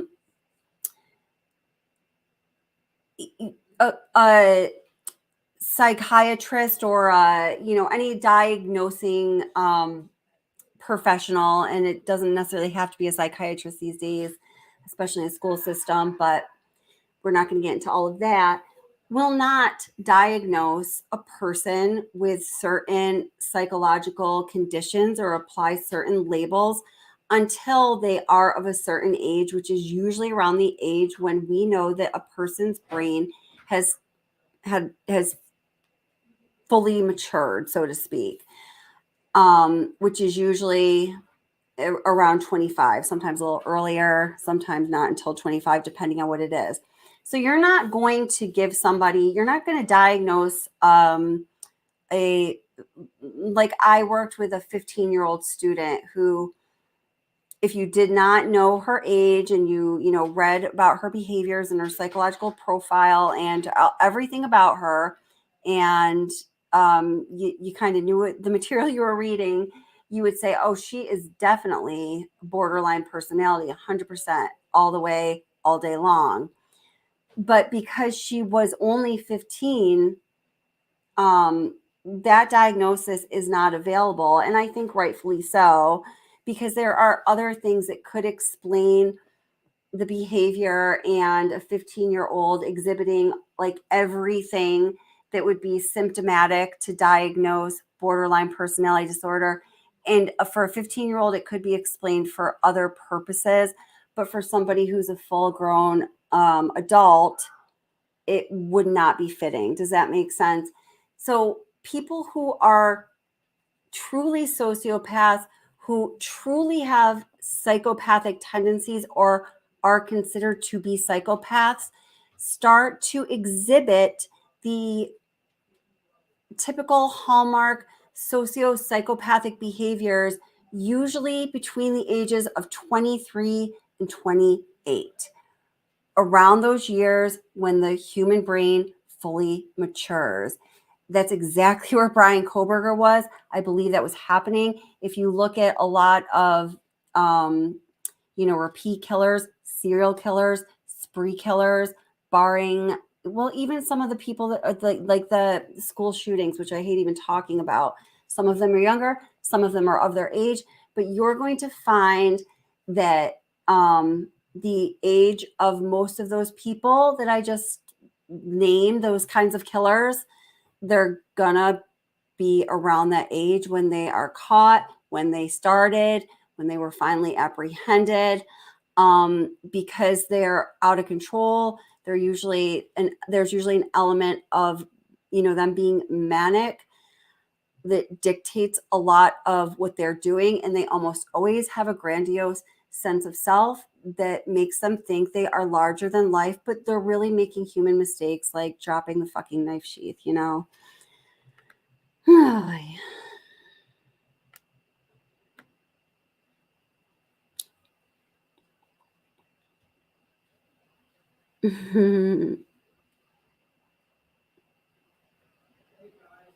It could have been a ruse. The K-bar sheath could have been a ruse. Comments of Coroner, double-edged blade was used. See, I like your logic there, and it could have been a ruse, absolutely. The only problem with the comment there is that Coroner is a total freaking idiot, and I just don't believe anything she says, because she contradicts herself literally within the same breath or sooner often, and that's just such a shame. I hope she steps down. Somebody should make her step down.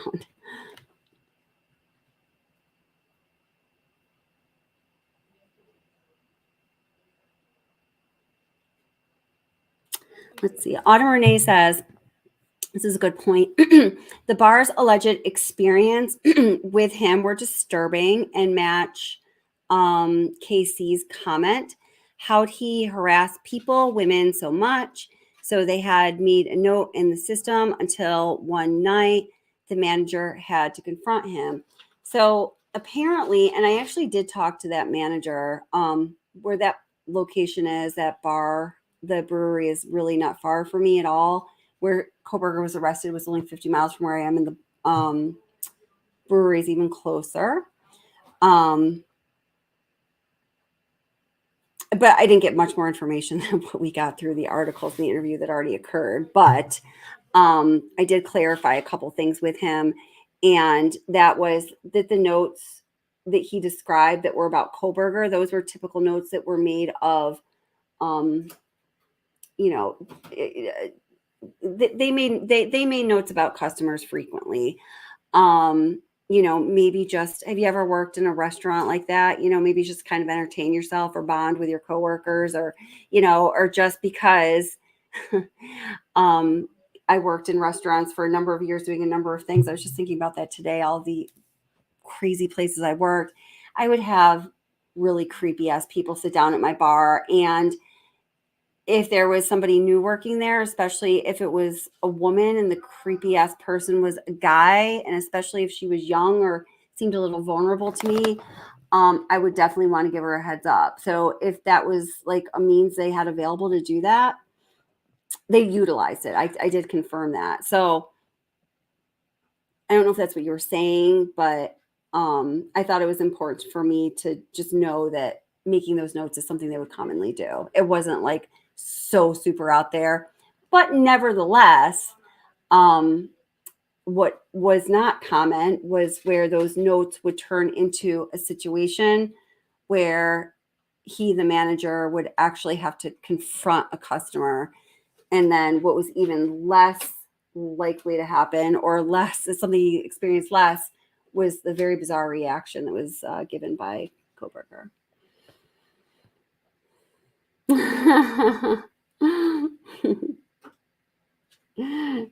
Have a good night, darling. I will email you soon. I haven't emailed anyone back in a few weeks because of my explained extreme responsibilities with work.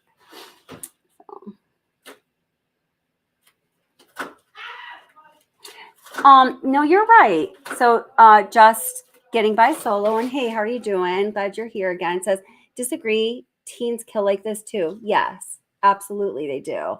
So I'm not saying that it's everyone is going to fit this pattern. But if you're looking at a scatter plot or a bell curve kind of chart, you're going to see that there's going to be groupings where it's more likely more occurrences of a crime like this is going to happen when the perpetrator is around the same age as Koberger, and it's a male. I bet I can pull one up pretty quick too. If I play video or something, I'll try to find one, because it's evidence-based fact at this point. But you are totally right. Yes. It's not a sure thing.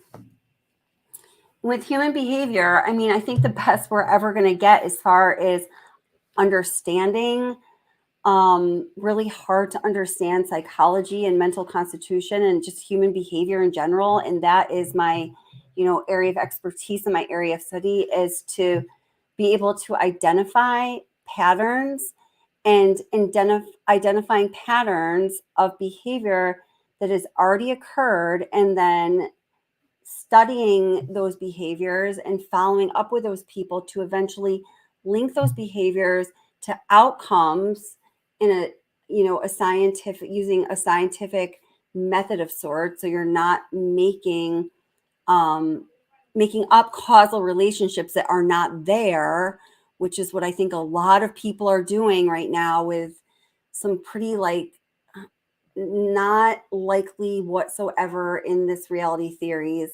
So you study the behaviors, the patterns, the consequences, making sure you're not inserting any biases or making connections that aren't there.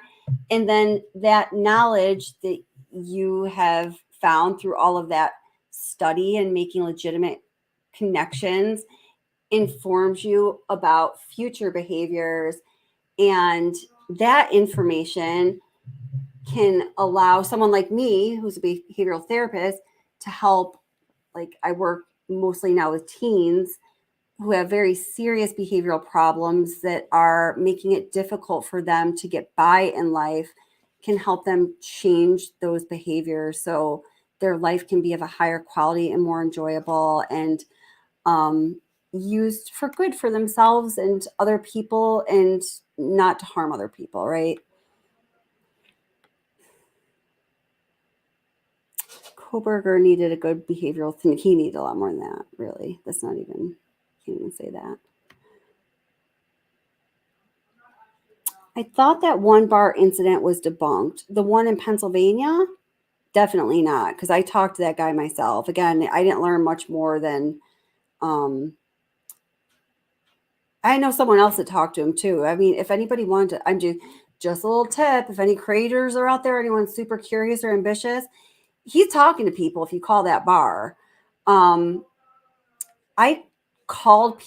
reached out to more people to get information that was confusing to me in this case than I ever had with any other case, because this was just so weird and unbelievable to me. I just had to understand some things. I had to confirm some things, or I just had to put my fingers in my ear and go, no, and never talk about this case and pretend it didn't exist. It was like one of those. Oh.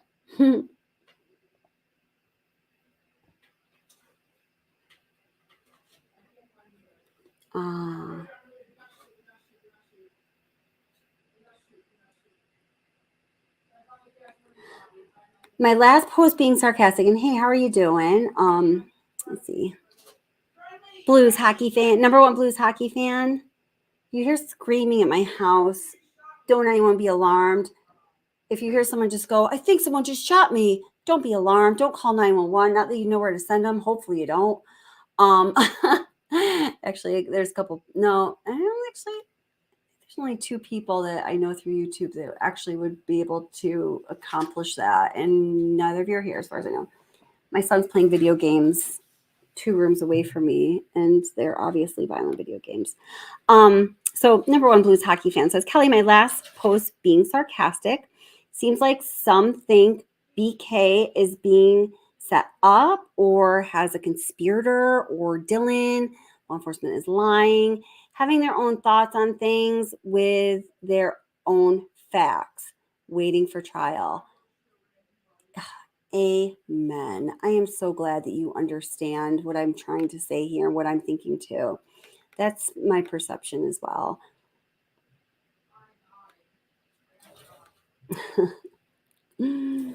Oh my God.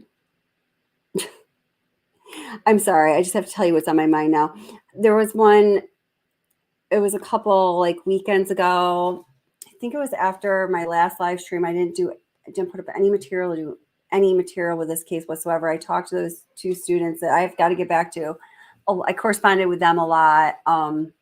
We worked through some things, and that was about it. A couple of my wonderful channel friends, fellow creators, moderators, you know who you are. I spent a good portion of like a few days listening to a few of you, talking to a few of you. I just like had this thing where I'm like, I'm gonna try to be open-minded about this. And then I realized, no, wait, that's not what I want to be. I just want to be like, I just want to stick to the facts because I think the facts are very telling here. And I can't even tell you what I felt like at the end of those 2 or 3 days. I was fucking exhausted. I think I had a headache for the next week. And it's nothing personal, guys. Please don't take it that way. You know I love you. Some of these people that I don't agree with on this case, you know, I consider to be very good friends. They're wonderful people. But I think that was why I was like, I want to have nothing to do with this case for a very long time. I didn't even go onto my channel. Nothing. Didn't look at comments. Didn't check my analytics. I was like, nope, I need a big old long break after listening to all that. Woo! That was exhausting. And they're smart people. I'm having a hard time understanding.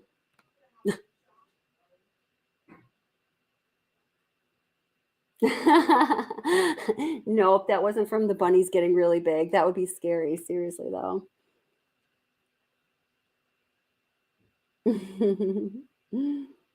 Yeah, I know. They're being super weird. My son is 14. He's like gotten really weird. We're going to Disney for the first time a week from today. Oh my God, I'm so excited. Thank you. Thank you, Gregory. Your support's been really awesome.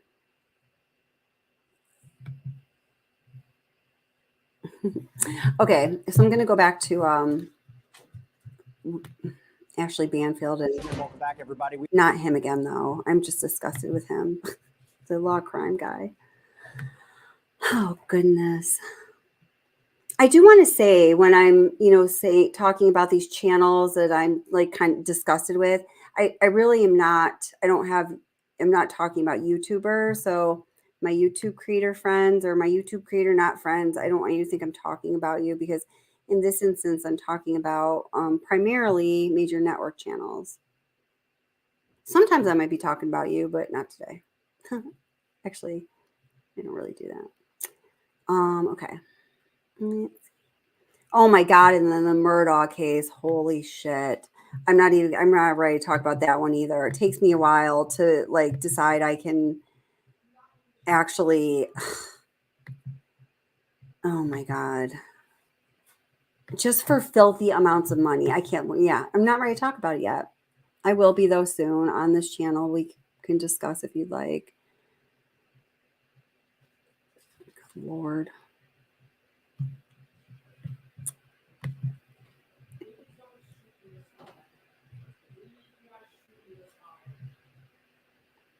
All right. What? Okay, that's right.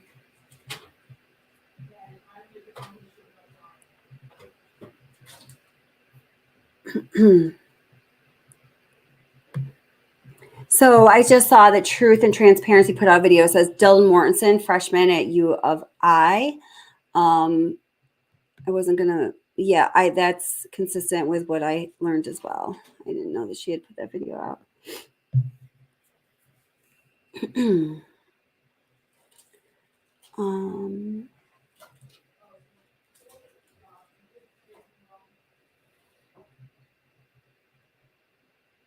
Sorry, guys. I'm just trying to find this stuff here.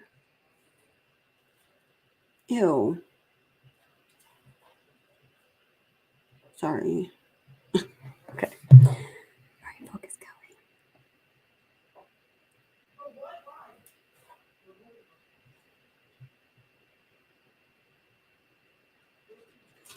I did have watched a couple additional 10 to Life videos, because I told you I don't often get a chance to watch her stuff, and I really liked it.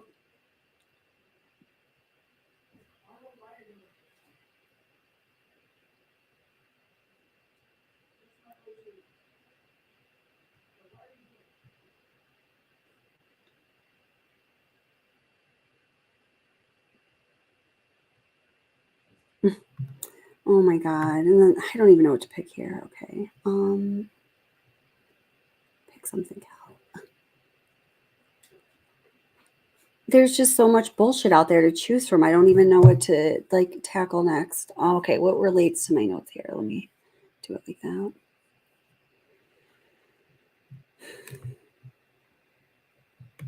I totally understand why these guys are like, I'm just like done with this. Whatever the consequences are, if I get kicked out of my fraternity, which, you know, is a fear they have, and a fear that was intended for people in that fraternity at least to have, based on the agreement that they have within the fraternity. You know, and you know, being somebody who was a tri-adult to myself and went to a university that was a big Greek university, I get it, man. People are freaking serious about their Greek organizations. And you can tell that is the same at University of Idaho. So I feel like that says a lot if you're not familiar with how committed people are to their Greek brothers and sisters. You know, always it's said that it's a bond for life. And actually my experience is that it has been a lifelong bond with my sorority and people in it. I never actually even realized that till I just was reflecting on it just now and telling you.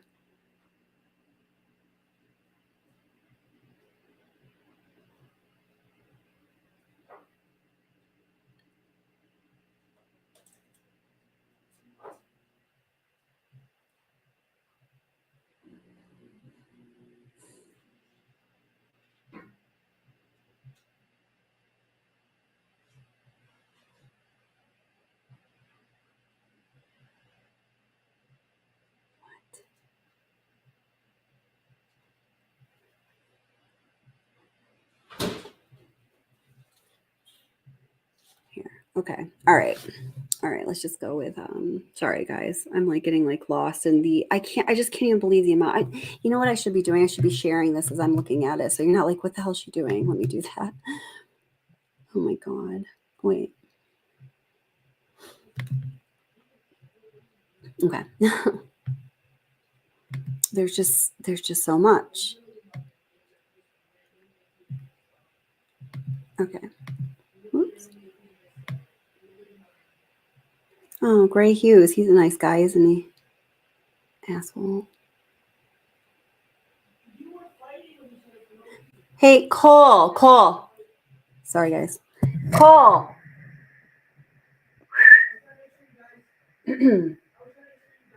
Oh my God. Just 1 second. Oh, my kid's being really like, he's fighting with his friends out there. Cole.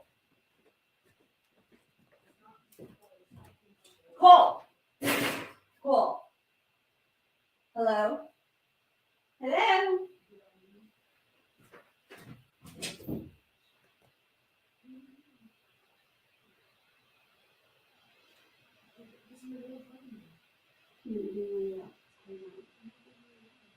You are.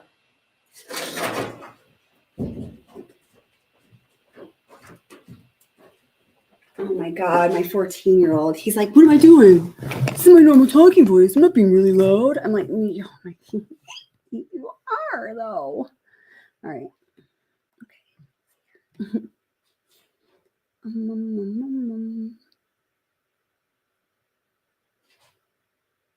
I've liked True Crime Design, that channel. I think she's done some, I've just watched a couple of her videos. I think they were good.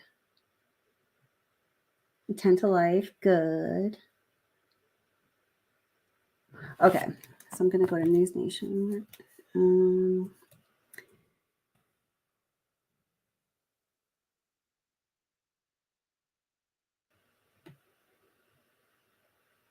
Oh, Jesus Christ. So, okay, so we just heard, oh my God. So we just heard, Ashley Banfield talking to her little crush boy there about the Bluetooth.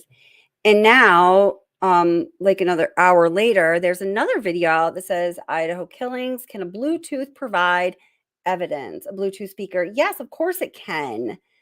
So they're going to squeeze that for all it's worth. That's cool. Great. What? News Nation reporter arrested during live broadcast. We need to know more about that.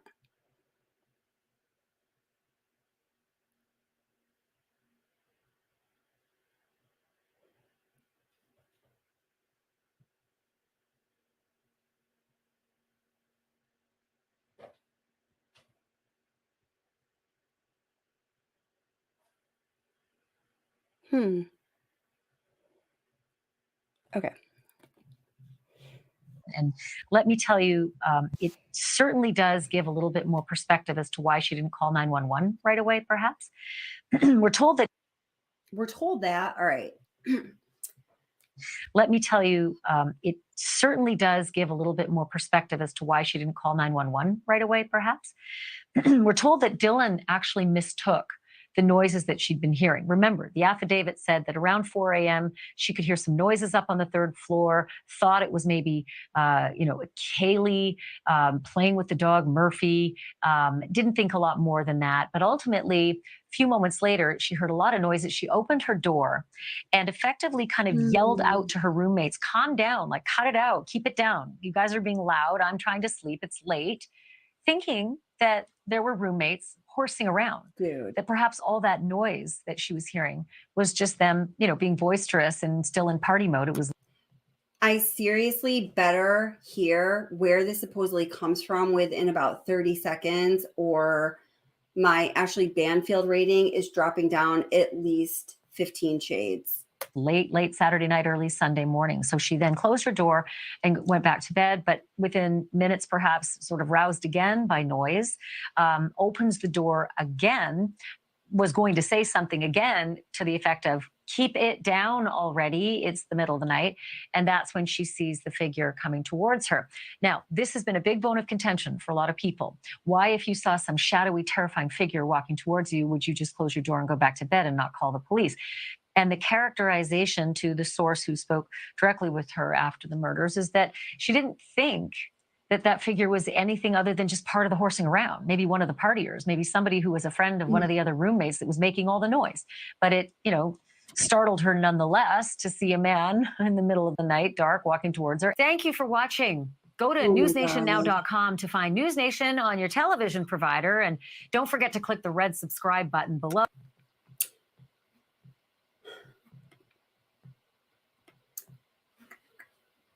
So this is one of the plethora of videos that have come out from News Nation the last 3 days, where it's just like, source says da da da da, and most of them in the description make it sound like this is like breaking news. This particular one doesn't. That's absolutely nothing that we don't already know, and I don't believe that there is a source.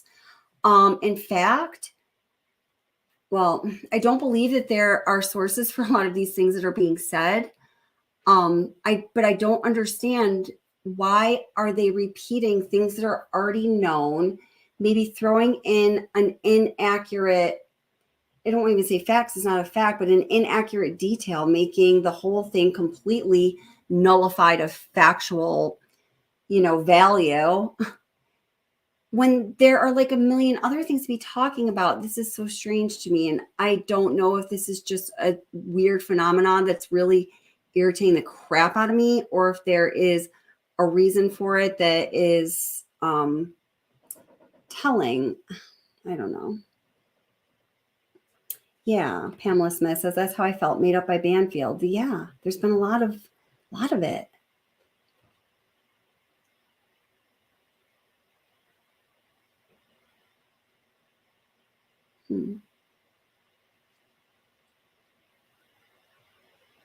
Yeah, Utter says, thanks everyone for answering others' questions. We appreciate you. Yes, that's awesome. You guys are seriously amazing.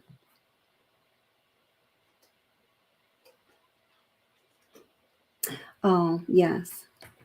That's a good one too. Please remember to add, in my opinion, if it's not a proven fact. I'll try to do this more of the same too.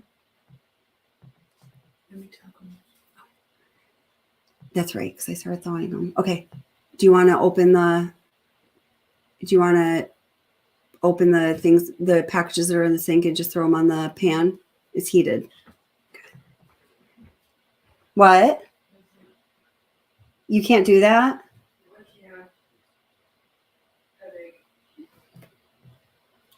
All right.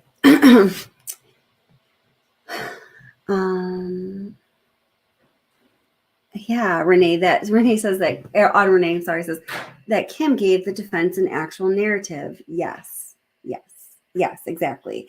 And that is precisely the reason, and also the level of disrespect that the people who are friends with the victims of this horrible tragedy felt was shown towards the victims and their families. You know, both of those reasons, I don't know if one or the other is more like enraging and is causing them to kind of buck the system, which we're getting, I guess yesterday and today we're getting, not necessarily, I don't even know if anyone saw, like would watch what was said on my channel, or if they were getting a little bit of like active pushback, I guess we'll say that. So I don't know what's going on. I always thought that it was strange, like right from the beginning, how little we were hearing from people in Moscow, Idaho. Don't you guys think that's strange? Did you know that there were all of these like agreements to like keep quiet, particularly when it came to the media or YouTube, among, Moscow, Idaho in general, University of Idaho students, and then these various organizations? Did you guys know that?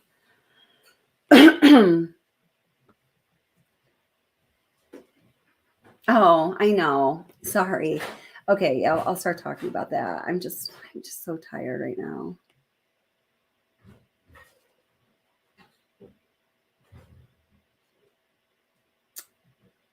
The problems with the case are no one has to get right. Yes, right. Okay, I gotcha. I wasn't sure if I was reading that right.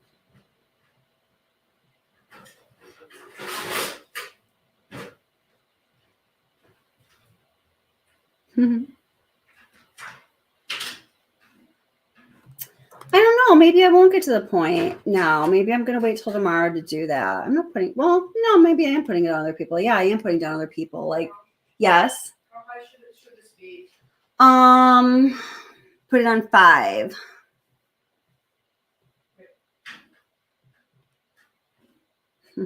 Don't hate the player, hate the game. I like that. Oh, hi, Nora's grandma. How are you doing?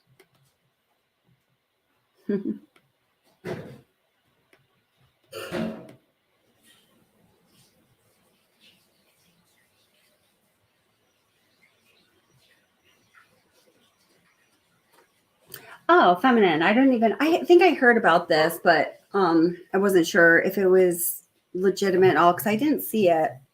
But could you tell us more about that? Because if you're saying you saw it, then I would believe, I'd like to hear what you have to say about that. So feminine says Dylan was crying, very upset on Halloween, and Maddie posted a video that wasn't flattering on TikTok. Was it of her crying?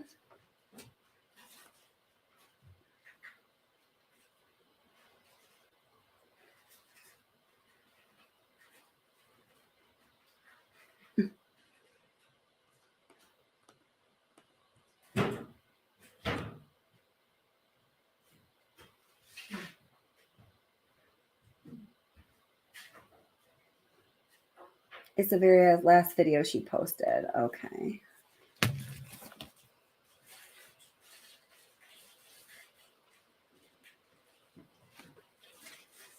You can't stand this woman. I hope you're talking about Ashley Banfield, not me. Oh, wait, here. Let me grab you another Ashley Banfield. And then I'm going to decide if I'm going to talk about the fight and all of that because, yeah, I'm sorry. I wasn't, I'm just like really tired. And there was a lot that has transpired in the past couple days and a lot that, I don't know.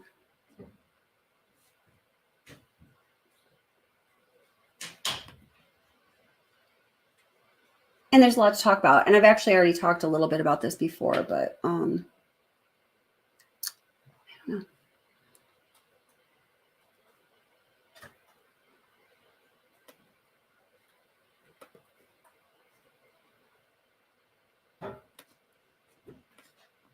Okay, here we go. Oh, Ashley Banfield. Why can't you go back to your stuff? I know, I'm just really disappointed in them in general. You know, and it really is the bigger problem is, you know, it's yes, the, you know, major news networks subscribe to and feed and perpetuate a certain kind of narrative. It can certainly, yes, be problematic. It can be very problematic. I think in general, my opinion is that I think for the most part, they're trying to do the best of their ability, be balanced, and unless you're like a certain channel, there's a couple certain channels that are known to have some, you know, they want to have some political leaning, right? But if you're not one of those particular channels, I think they do try to be balanced. I think they do try to, you know, not insert opinion when it's not stated that something is an opinion. But I think for the most part, the journalistic values and the way that these really like crazy, these 24-hour news channels just started, and then they were like, woo, they just caught fire and they're everywhere and everyone's watching them. There's like a million of them, right? I think considering that's a case, I think most channels and most journalists and most reporters have, you know, walked a decent line that has, you know, been relatively, I don't know, I haven't had a huge problem with. It concerns me when several different channels are starting to get really sloppy and really irresponsible, and in my opinion, are behaving in a way that's very disrespectful to their profession, to the idea of justice, to the victims and their families. I think, you know, it just becomes a slippery slope, which is, I don't know.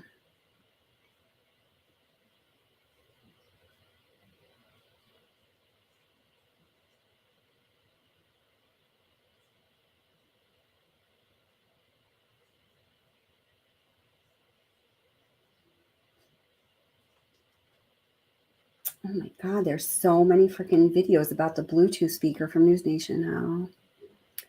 So crazy.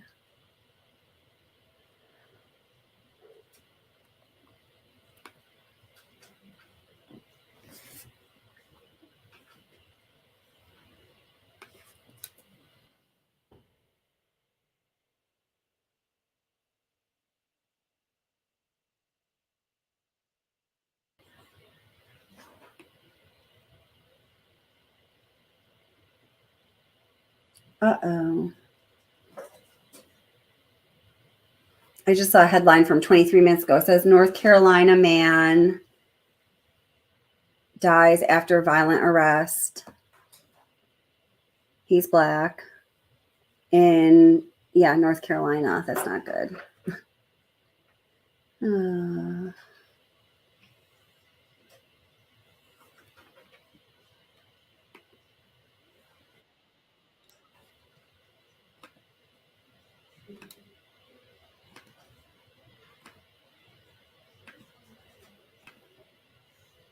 I'm not going to say anything. Tell me what you guys think about this. Please watch carefully. If I can, this new information that is coming to us from sources close to the investigation, it really does fly in the face of what the coroner had reported earlier. Is it possible? Now, I just have to say that has always been the case, and that has burnt my butt since like day, I don't know, not day 1, but day 7 maybe, when I realized that was the case. It is the coroner and what she said and how the evidence that has come out and what everyone else has said, completely inconsistent. That's why I've said, I don't know, probably 150 times, the woman needs to step down. And I know a lot of you agree.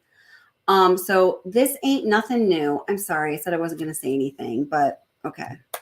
That both things can be true at the same time, what the coroner said and what these sources have said. Well, good to be back with you, Ashley. Yes, the short answer is yes. When I listened to what the coroner shared, those are very, very general terms, very general comments. So, and now we're talking about specifics. So yes, in the big picture of things, both of those statements are going to be accurate. And then the notion that Ethan may have made his way partially out into the hallway. Is it possible that maybe the attack began there, but then ended in the bed? And forensically speaking, and I'll get Joseph Scott Morgan to add to this in a moment, they would be able to tell, the murder investigators would be able to tell? I think so. I had talked about this before, that it's certainly possible that the evildoer, I will not say his name, did not know about Ethan being present in the house. So he is going to be kind of like a Ron Goldman, Nicole Brown situation where he is collateral damage. He has to address the fact that he has an unknown present in front of him.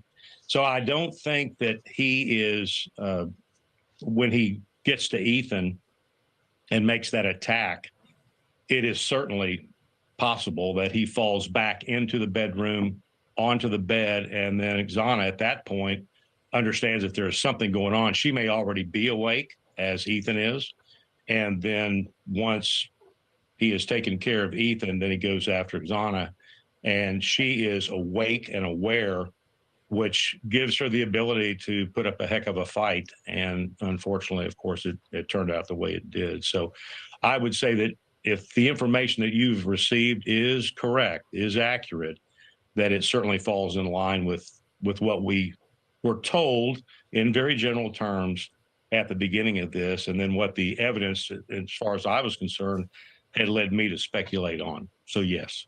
So Joseph Scott Morgan, I was trying to be as tender as possible with the coroner in asking the nature of this is before we ever knew anything about the nature of. One thing she has not been when talking about the victims and their injuries is tender. Come on, seriously. That's just such a lack of awareness. Of the stabbings. And I asked if any of the victims had been slashed. And she seemed to be very clear that these were all stab wounds. But these sources are saying that, Ethan had been... I was very tender when I asked if the victims had been stabbed or slashed. Slashed, that his neck had been slashed, and that was the original injury he received. I guess the same question for you. Can those two things still be true? Can a coroner consider a slash a stab? If her assessment was made merely by what she saw at the scene, I'd say, yeah, they could be true. Those two things could be true. Well, I'll stop you right there. I asked her that. I said, were you present for the autopsies? And she said, yes. No, I said at the scene. If she made that assessment at the scene, just to be very blunt with you, these injuries are going to be encrusted with blood. It's hard to make that assessment at the scene. However, if she went to the post, this would have been easily visualized at that point in time. And not only is the injury to the neck a slash, allegedly, according to this person, but these injuries that you're talking about on the hands, these are going to be incised wounds as well. Not necessarily slashes, but this is as a result of grabbing hold of the blade and pulling it through the hand. These are not stab wounds. I can tell you that definitively based upon my experience. So yeah, there probably are some stab wounds, but that information is, you need more clarity here as to what she's saying. And that's, I guess at the end of the day, it's not really the point. I would draw into question what kind of exam was conducted on site at the scene. When I've always wondered, when did she actually get access to the bodies, and how much exposure did she have to the remains that she would have had to travel to Spokane to view those posts, because that's where they were done. Well, I'll tell you what, I did ask because I know that so much of the reports come in from not only the scene and the logistics of the scene, but also what the medical examiner is able to determine at autopsy. And she said she'd been at both. She was able to confirm the amount of blood in Xana's room was consistent with the injuries that she saw on the scene. So Phil, I'm going to ask you something that is more about the killer's MO, because I just have to say, and I think I can verify this, I am almost 100% sure that the coroner, even though she didn't know she was talking about, did not ever say that she was at Spokane at the autopsy. But I think I can find that out pretty quickly. That's a really big mistake if I'm right. Maybe I'm wrong, though. Brian Koberger is alleged to have staked out that home, been there many times. His phone had been there at the late night hours many times. And so one would only reason that he would stake it out that night as well, and that he would know that Xana and Ethan had come home and were there together, as opposed to being surprised by that. Well, I think that's the great unknown here. So we don't know if he was there staking it out and what that time frame was. Thank you for watching. Go to newsnationnow.com to find News Nation.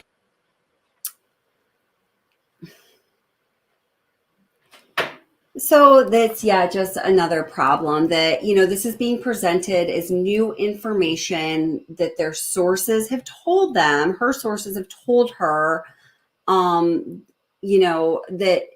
Ethan's body was fine, perhaps, outside of the bedroom. And then it's walked back a little bit and saying like it was, almost out the door.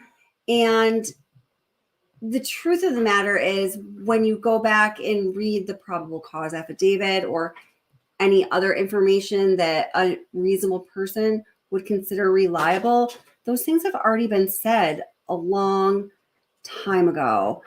And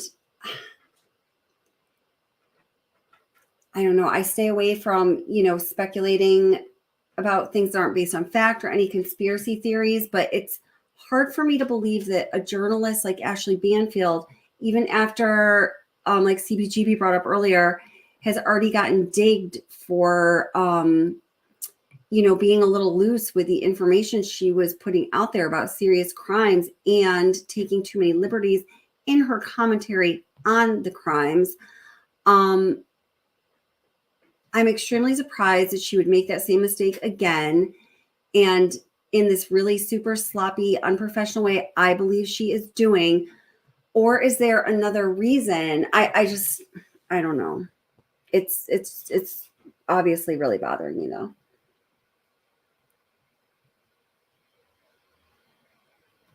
Yes, I absolutely agree. The way that, yes, her handling of Xana's mother was horrible.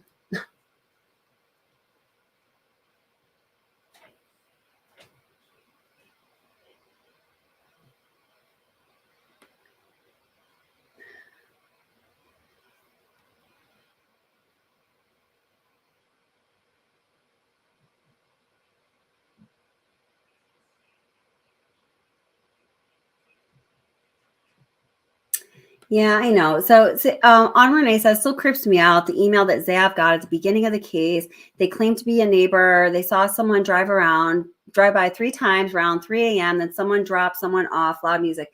Zav gets a lot of emails. I get a lot of emails too. Here's the thing. Zav gets a lot of emails and she reads them on her channel. And I think that causes more people to send her emails. That maybe some of them are 100% true. I speculate that many of them are just, I don't know, not true. Yeah. Nora's grandma says, I think Ashley Banfield needs a vacation. Her reporting has been almost reckless lately, reporting on things from a source. Yes, exactly. Mhm.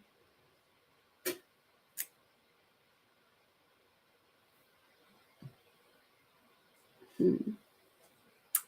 Yeah.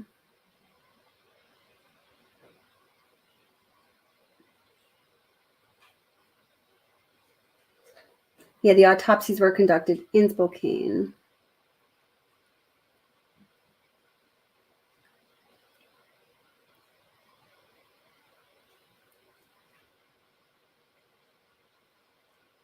To drinking more milk.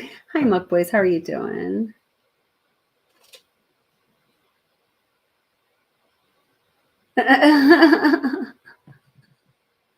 Sam, it's funny. Oh my goodness.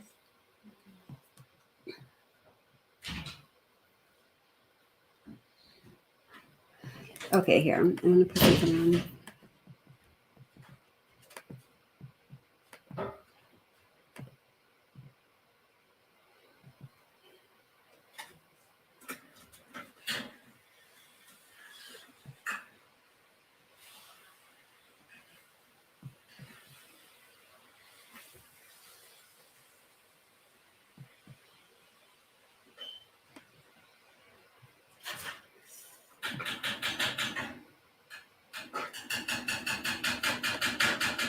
Cole, could you not bang on that so hard?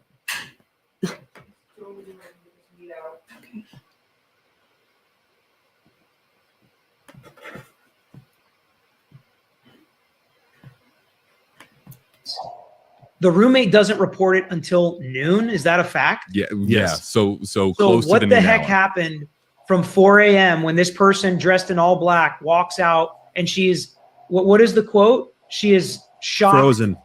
Frozen in shock. Frozen shock phase. Page 4. And then she went to bed, or like what happened? That's the number one. That's the number one question on social right now too. People are just demanding, and there's both sides. There's both sides of it, and that did happen. It did take a very long time to get it reported, but there's all kinds of ideas in that people will process shock differently, and maybe she went in there, she was shocked, and that was that. Maybe she was drunk. Maybe she was on drugs. Maybe she's on illicit drugs and thought, if the cops come here, I'm in trouble. You know, there are so many factors and so many. Yeah, I mean, but yeah, when you think, even if you're drunk and you suspect something is wrong, even if you have that moment and you freeze, and we talked about this earlier, the spidey sense saying, hey, this isn't right. This person shouldn't be in my house. Most people would probably go in the bedroom and call 911 because they'd be terrified. Who is this person? So you can see both sides of it, and it's a very tough question to try to answer. From a legal side and cross-examining this witness, that would be the question. So were you drunk? Were you high? Were you doing something illegal at the time? Because we need to know why you didn't call the law enforcement. So if the answer is yes to any of those questions, now we call into credibility what she actually saw. But there are still many unanswered questions. Why did the surviving roommates wait almost 8 hours after the murders to call 911? There are very legitimate questions regarding the University of Idaho tragedy and what is going on in that case right now. What happened on the night of the tragedy and even before that? We're going to get to those questions, and we're going to get to those questions in this video. And this video is also going to provide some answers from 2 University of Idaho students that I've been corresponding with since about 10 days after this tragedy occurred. They have a lot of insight into many of the issues the true crime community is talking about and speculating about. At this point, we have vetted one another thoroughly, and these guys are getting to the point where they are ready to speak out. So I'm hoping that's going to happen within the next week, and it should be very enlightening to say the least. Now, if you're wondering why they haven't spoken out yet, or why they haven't spoken out on this channel with their own voices, that's a totally legitimate question, and I'm going to tell you what the answer is. According to them, for them, because they are not under an official gag order, but they are part of an organization and a larger community and several smaller communities, in which there is what they describe as being a gentleman's agreement at times, and at other times there might be a more formal agreement, say with the organization that they're part of, who has asked the members to not speak out on any YouTube channels or to the media or on any podcast until they hear otherwise, or I guess in some cases it's been left indefinitely out of respect for the victims, for the University of Idaho, for their community, and for the sake of and process of justice. Now, they have commented that within the community, the University of Idaho community, there is a camaraderie amongst everybody by virtue of every person there being some part of a gentleman's or a ladies' agreement or a more formal agreement where they're all agreeing that they're going to just not be talking. They're not going to be part of the speculation. They're not going to be feeding the media, feeding the gossip, feeding the talk that may or may not be true. And in that silence among all of them, they describe there being an immense bond that is very calming and healing, and it's holding a lot of them together as individuals. However, these two guys and also other people in their community have been listening to podcasts or watching YouTube or reading articles or just hearing things through the rumor mill lately, where people are becoming a little upset at what is being said, at the level of speculation and the topics on which the speculation is focused, which is causing these two guys and some other people, according to them, to want to speak out, to support their school, their community, the victims, and their families. So they have to get together and talk things over. And apparently this is happening in sub-communities all over the University of Idaho campus and area right now, according to these two guys. So that leads us right into the first topic for this video, which is the supposed 10 a.m. phone call that was made on the morning of November 13th, 2 hours before the 911 call was made, that, among other things, alerted people to the tragedy that had occurred in the house. If you're following this case at all, you may have heard in the past week or maybe even 2 weeks that people on that campus apparently knew about this tragedy and knew about the fatalities even earlier in the morning, much earlier than 11:58 a.m. Now, I want to say something that I did come back and confirm today, and I talked to the two guys from University of Idaho because, okay, yesterday was it Thursday when I did the last live stream? It came up that in the documentary that the Gonsalveses were part of very recently, and I usually do find them. I trust them. I believe them. I find them to definitely be trustworthy. I do always keep in mind what they are going through and that their extreme, obvious emotion in dealing with the tragedy that they've had to deal with influences how they remember things, all that stuff that the psychologist said in the beginning that was kind of silly, that we know that stuff, right? So, so I did go back and try to find all instances of when Christy Gonsalves mentioned when somebody may have contacted them prior to her. Now, her big grievance was that she was contacted by a family member at the campus and then talked to other people hours before the sheriffs physically pulled up in front of her home, because in her mind, it wasn't real and everything was fine and Kaylee was fine until that sheriff's car pulled up. So, I mean, I'm sure that moment will be embedded in her every cell of her being for all of eternity now. It's probably the most shocking, horrible moment of her life. She said that the rest of the family went to the front door and she went upstairs and got in her bed, which I can't even imagine. So I was able to find 3 times when she mentioned the times when somebody else from the university had contacted them, and the discrepancy between when that happened and when the sheriff showed up at her door, which was at like 4 p.m. In her like time zone, right? And each of those 3 times she mentioned that, the timing was very different. Each of the times she mentioned the earlier calls from people who weren't the authorities, it became significantly earlier and earlier. At first, somebody called her after the 911 call was made. And then the next time it was around the time the 911 call was made, not a specific time was mentioned, but the reference to the 911 call was there. And then the final time I heard her mention it, it was, I have written down here between 10 and 11. I feel like there was a more specific time, but it was definitely the earliest time. So I can't even tell you how many people have brought to my attention that was said in that recent documentary. So I just wanted you to know that I did follow up, and I, did as exhaustive of a research of all of her mentionings of that time and the discrepancy as I know how to do, and that's what I found.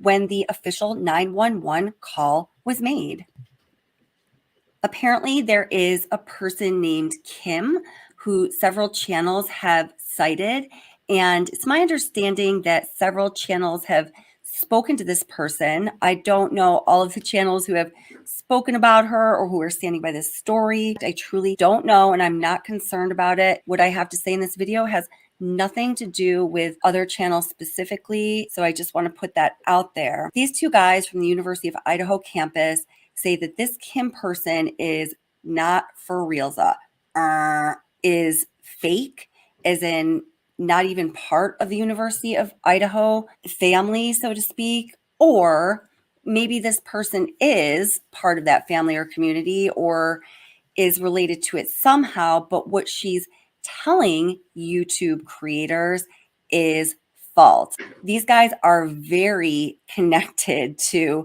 it seems like and sounds like, almost everybody on that campus, and they say absolutely positively no way were people learning about this tragedy before noon on Sunday, with the exception of the people that were summoned over to the house. So there is a handful of people, as they've described, that were summoned to the house, as Chief James Fry had told us. I was told it was the total number of people that came over was 6. It was 4 girls and 2 guys. Do you think that the girls were sorority sisters? The males were Hunter Chapin and somebody else whose name I just don't remember and did not write down. I'm pretty sure that is accurate. And I do just want to stress how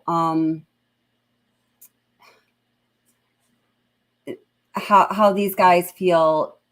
They just feel so, I can't stress enough how certain they are that nobody was finding out about what happened until right around noon. And then things happened very quickly. And all of a sudden it was an unfathomable tragedy. And we all know how we process time when that happens. And I don't think that's an excuse. I think that's just what the experience was. It was obviously extremely traumatizing and major for everyone. Okay. And that apparently is accurate. And they were sort of learning things. The people that were summoned to the house were learning things as they were unfolding along with the roommates. I think that version of events is just like what most people originally envisioned.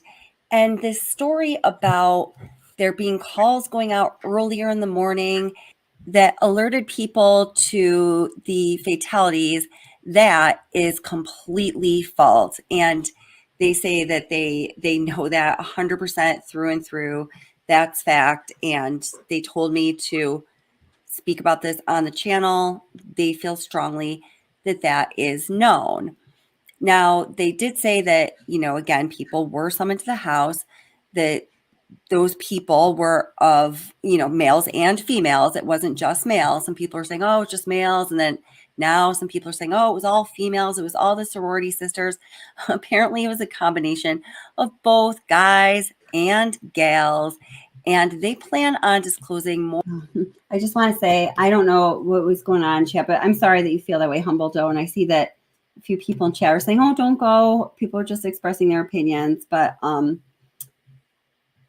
didn't see anything like super weird going on. So yes, everybody is of course welcome in chat. And I think you guys are amazing at, all communicating with all these different opinions. And as I said about the Watts case, and I think it's the same about this case and really any other true crime case that people are going to be talking about. It's something very terrible that never should have happened. And if people didn't feel a lot of passion about that, and a lot of passion and, a strong sense of demand for justice, that would be a real problem. So it's all good, guys. More about that pretty soon, but specifically here, they want to get permission from Hunter Chapin, Ethan's brother, before they speak on this issue, and they want to give him an opportunity to speak about it first if he wants to do it that way. And that is, of course, in addition to getting the blessings of their organization and the community with whom they have those so-called gentlemen's agreements also. One thing that is crystal clear to me is that these guys, and it sounds like the students on this campus, absolutely want to make sure that they don't do anything that might put justice at risk. I think the way they're going about things is very classy. Kudos to them, and I feel honored to tell you about this. So that brings us to the next topic of this video that these guys have something to say about, and they want you to know about it. And I have some additional things that I want to discuss about this topic here as well that I think are extremely important. So apparently the person, Kim, who spoke with some YouTube channel creators, claimed that the reason that the 911 call wasn't made until almost noon, and there was that 8-hour gap between when roommate Dylan saw Brian Koberger, the suspect, and when 911 was called, was they wanted to hide stuff. They wanted to hide substances that were all over that house because, according to this person, Kim, and apparently her sources, this house was a huge substance house, and the two surviving roommates were terrified that the investigators, the authorities were going to come in, they were going to get in trouble, that they were going to get busted because of the copious amounts of substance that were hanging around that house.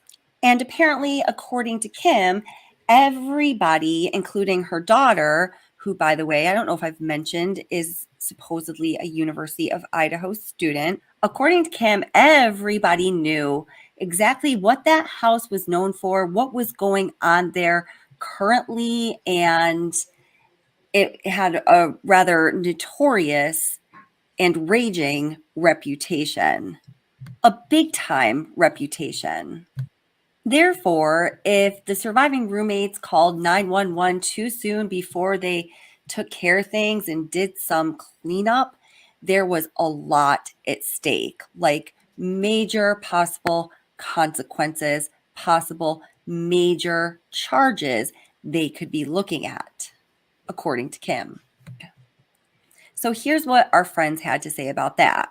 While they did not deny that 1122 King Road has historically been known to be a party house that has that kind of thing going on with pretty much every manifestation of the lease signing. With this iteration of the residence, what was going on there was limited. At this point in our conversation, the two guys introduced me to their friend, Molly, who told me that the people who lived in the house at this time really were just all about having fun, and they were very serious about their studies and their futures and their lives and their relationships. But not unlike college students anywhere and everywhere, they liked to have fun, and they were aware that there were ways.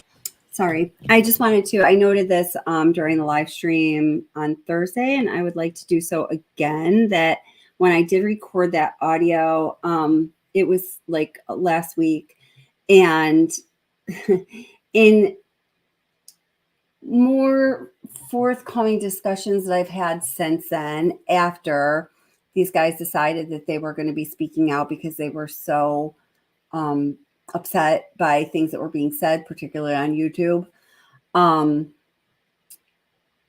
think things got a little more real as far as what they were willing to tell me. So it was a little more than just like, oh, they're just having fun. I don't know. I mean, I don't know on a scale like where to put what was going on. It wasn't something that was super crazy.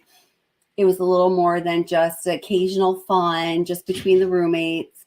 There was enough going on where certain roommates were, in particular, were kind of constantly extremely worried about keeping things shielded, obviously, from the wrong people, where they could face consequences that could really ruin their futures. Some of them were graduating, and they all seemed to have ambitious professional goals. And so who wants to get busted peddling anything while you're in college?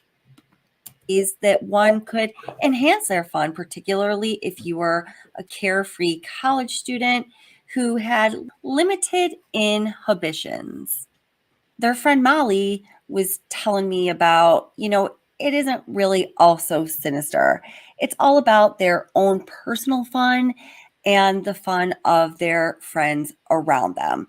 It's not about making a lot of money. It's not about mass distributing through the western corridor of the United States and up into Canada and down into Mexico. And no. Molly told me it was not like that at all. It was just about chilling and having fun amongst themselves, for themselves, and among their friends. These guys said that they speak from experience and from being close to some of the people who lived in that house and or significant others of people who lived in that house. They clearly knew exactly what they were talking about.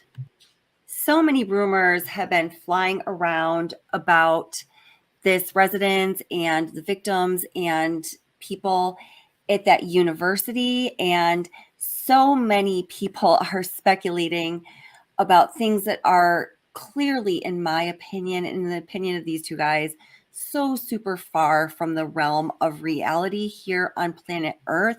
Let's get really, really clear on fact versus fiction, okay? So here's some fiction. Yeah. And then I didn't go into that. I went, yeah, just like I just did right now. Okay.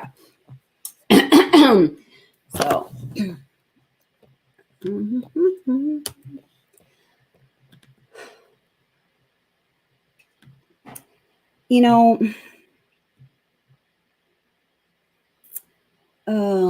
I feel like, as I've said, I just feel like there's something different going on with this case, with the talk and speculation and kind of, in my opinion, recklessness and irresponsibility that it goes along with it.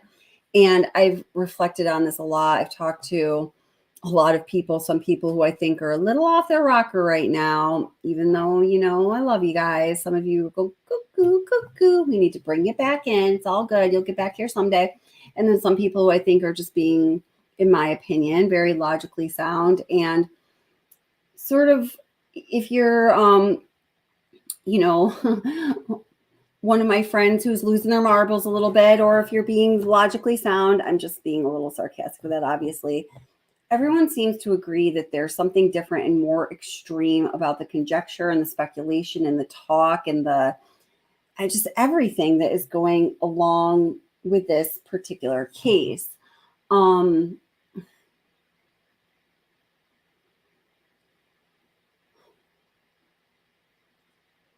And I guess one reason, I always say, oh, this case makes me cranky. I don't like to joke about it. Like there's nothing funny about it.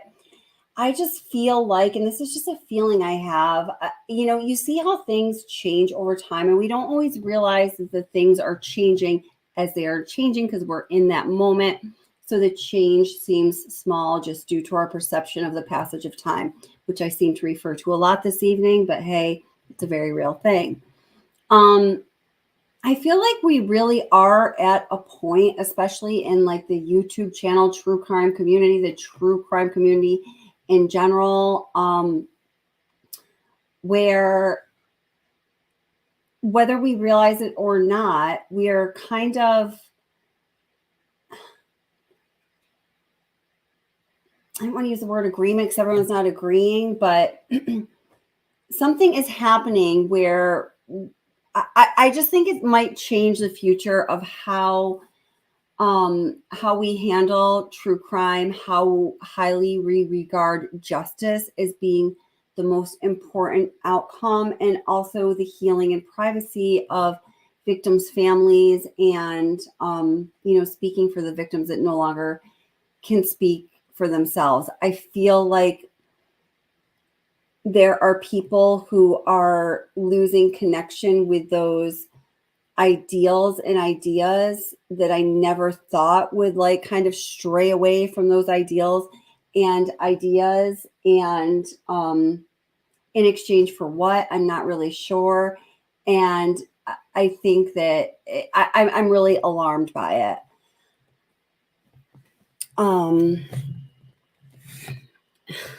I don't know. I don't really know what else to say about that. I'm very alarmed by it. So I'm not going to talk about the Xana Dylan fight and the roommate relationships until I'll probably do another live stream in like a couple days, but I was very much planning on talking about that tonight, primarily because a couple people specifically told me they wanted to hear about that. They had heard certain things. And I definitely have some clear answers on that for you. And I guess people are interested in it.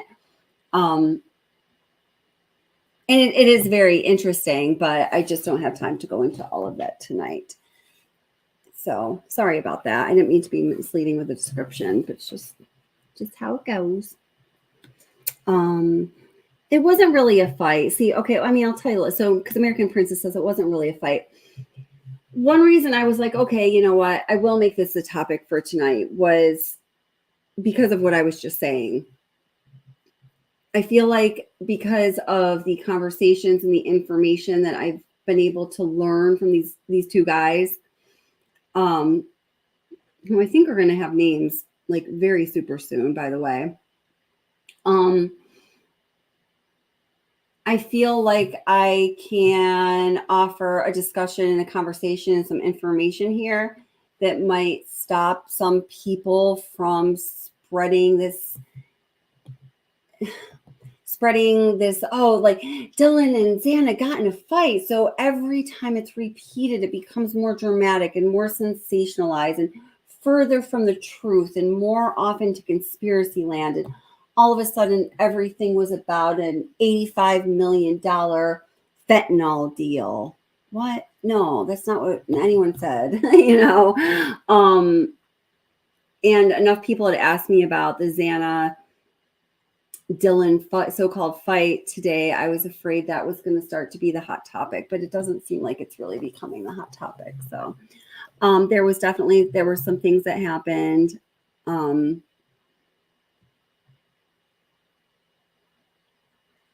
And there were also some things that happened between Xana and Ethan that night. But again, if I start talking about it, I'm going to have to go all into it. So I promise that's going to be the next video.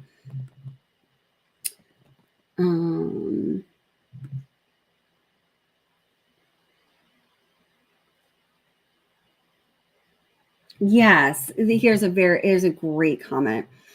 Hi, Lauren. How are you? And Lauren Q says, I don't think it's weird. Dylan and Xana got into a fight. College roommates fight all the time. And honestly, the occupants of the house all seem kind of dramatic. Oh my God. Thank you for saying that.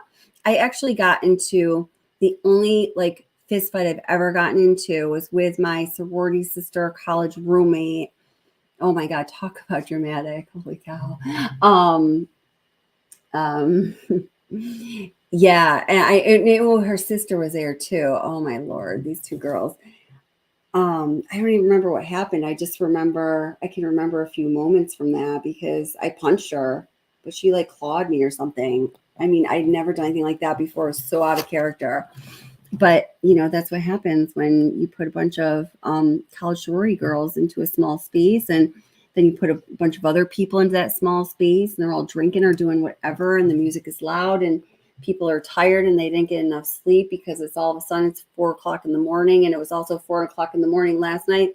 But yesterday I had to get up early to take an exam because you are in college after all. I mean, yeah.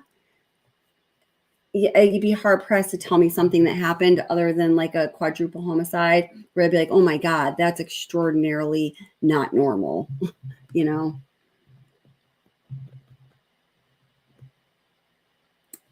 Satanic cover up? Oh no. Are you serious? Good Lord.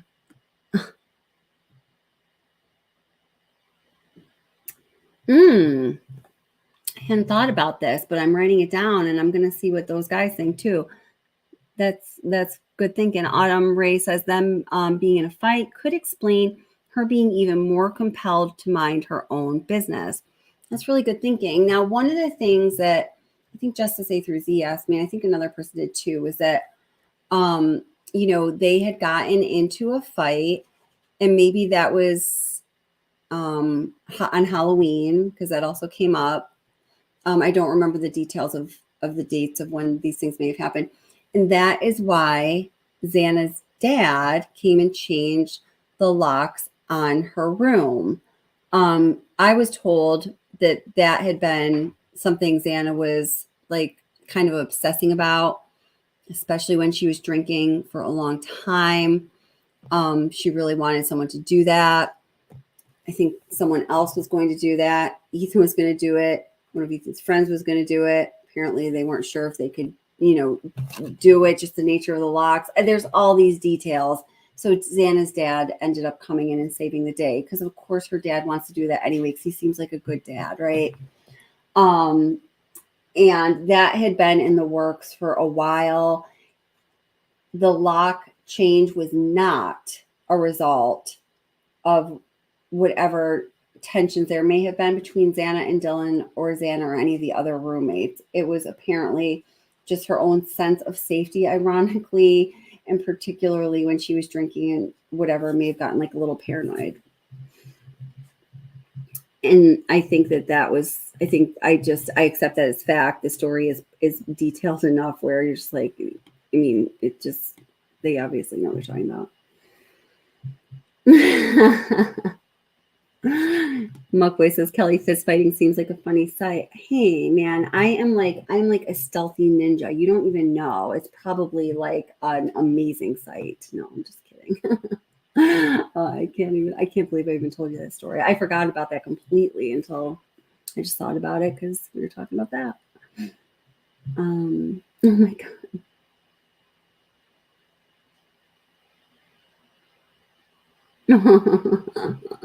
I just read your comment, Lauren. It's crazy. Oh, Cash Chick, you are totally a legend. You don't know that about yourself. Oh, you should. Hi, Capricious TR. How you doing? Nice to see you. With the last cookie. Oh, yeah, I did win, actually. I did win for a couple reasons. That was the start of some major discontent in my house. And the reason was, well, there were these two girls who were not on the lease, who were my two sorority sisters. The other two girls who were, well, actually, all of them but one was part of my sorority because it was kind of an unofficial tried out sorority house because we weren't allowed to have any official houses where I went to school. And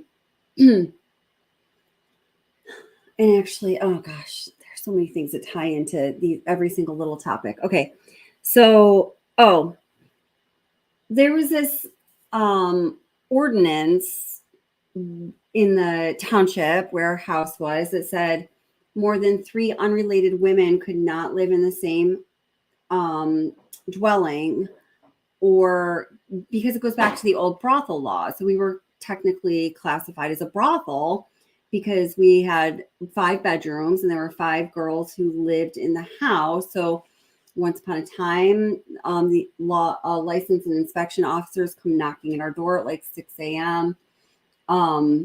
I actually stayed at my boyfriend's a lot, and apparently they were like creeping around the house when I was at my boyfriend's, because if they came in and I was at my boyfriend's and I was not in a bed, and maybe, hey, they didn't know another roommate was not in their bed, they wouldn't have been able to prove that there was really 5 of us. So I happened to be home. They come knocking on the door and they have I guess it would be a warrant. They had some big document. I guess it's a warrant, right? I don't remember specifically, but they were definitely coming in. We were like, oh shit, because we knew about that ordinance. Everyone we knew had recently been able to get around it somehow, just being sneaky or whatever, but I guess we just weren't sneaky enough. So that started this kind of like inner house fighting. So, the 2 girls that weren't on the lease, they were kind of a package. They always had been. They were both from the same area. I don't know if anyone's familiar with Cherry Hill, New Jersey. They're Cherry Hill girls, and that's going to say something. And they were like, they literally, I'm not even kidding. One of them literally, and the other one almost literally, never came out of her bedroom, like even in front of myself and the other roommates, without full hair and makeup done. It was like really wild to me. I was like, don't you ever just wake up? Like, doesn't that happen? Because sometimes like I just wake up and like I look like I just woke up. Like, is that okay? It was strange.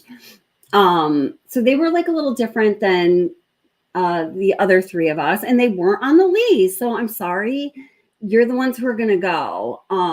Because we started to kind of not get along anyway. And it was after a license inspection came and tension got high. And the sister who was in law school came over that whole fight occurred.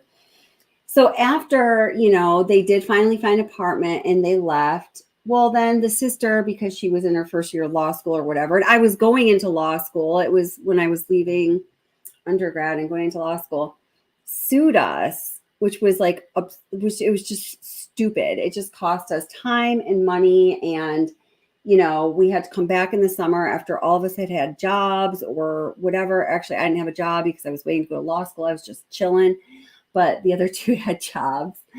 And I actually I never made up with one of the girls, and I made up with the other one, who's my sorority sister, about 5 years ago.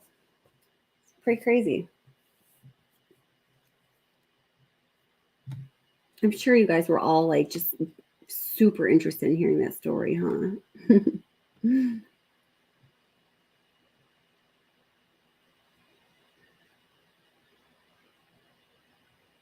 I know. I think this is possible. I think this is one of those things that I don't think that there is a ton of, like hard evidence to substantiate it. I don't think that I'm like, yeah, this is exactly what happened. I know this is what happened, but I don't discount this possibility here. So Muckboy says to Autumn Renee, I think same thing about all those noise complaints. I think Koberger did it, like made the noise complaints to make them leery of calling the cops or getting them called on them. I know what you mean. Or for some reason, or just to like screw around with them a little. I think that's possible.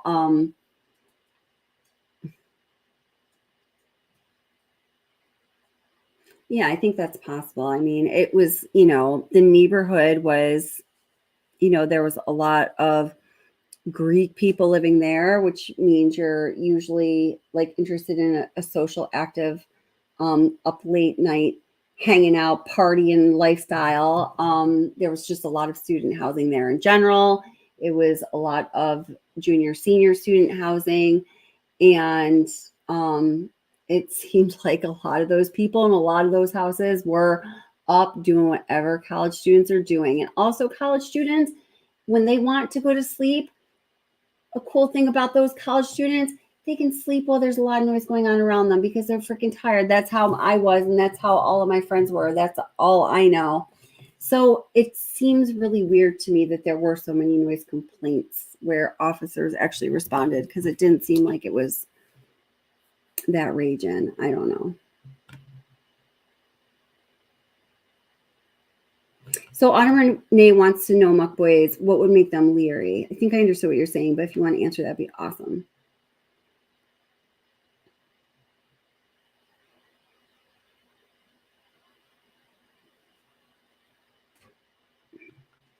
Cabray says, I thought it was weird when the cops came for noise. The kid said he didn't live there and he checked all the bedrooms and no one was there.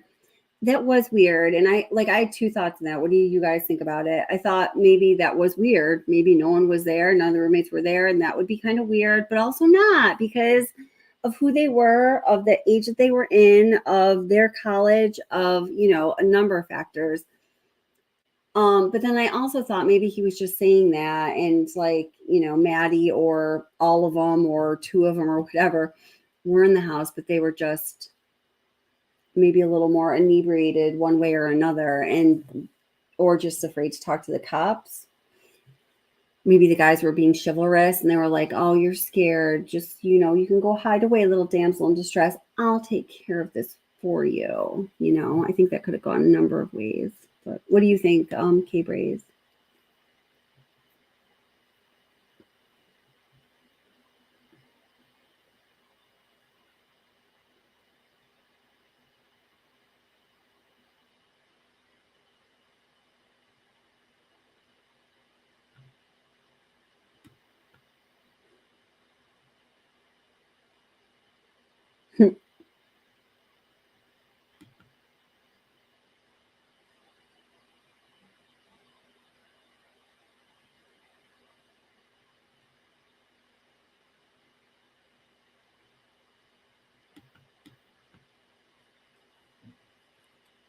Sorry, I'm just trying to read your comments here.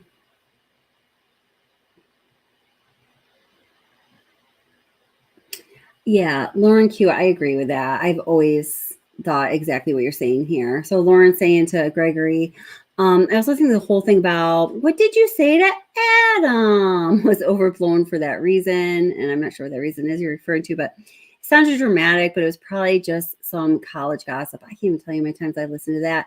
I didn't think she sounded angry. When you listen to Kaylee talk other times, like I just exactly what Lauren said. I just thought it was, walking down the street after you've been out drinking, going to get some grub, banter.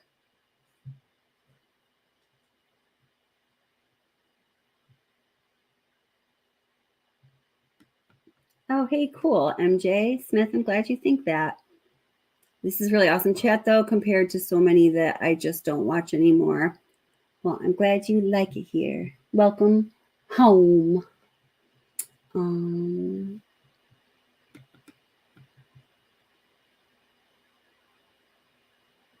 Get some match socks? What?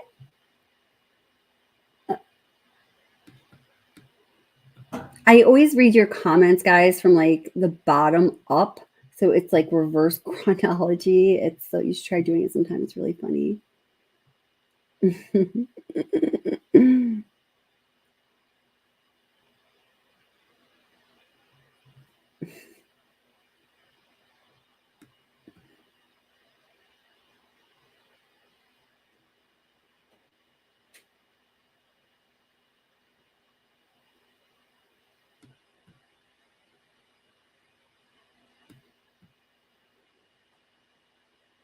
I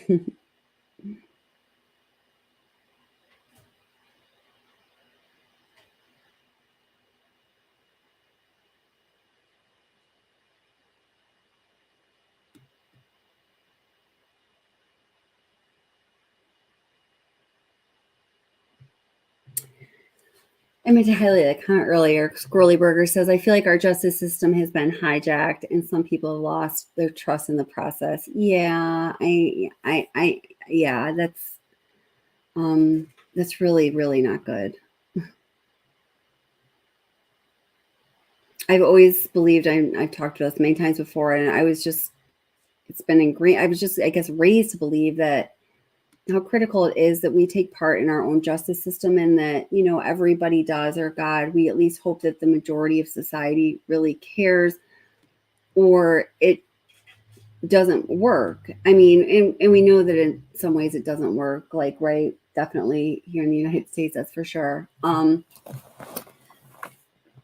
don't know. I think we're at a scary place, at least here in the United States, where if we're not careful, we could break something to the point where it's not fixable. And I think that all of us, just by virtue of being here and taking part in this conversation and interest in true crime, we play a part in that. So I hope that the part that we do play is in helping for justice to be maintained and to triumph over evil. I mean, it's like super important. I think that statement I just made sounds kind of hokey, but it's not hokey. It's just so important. You know.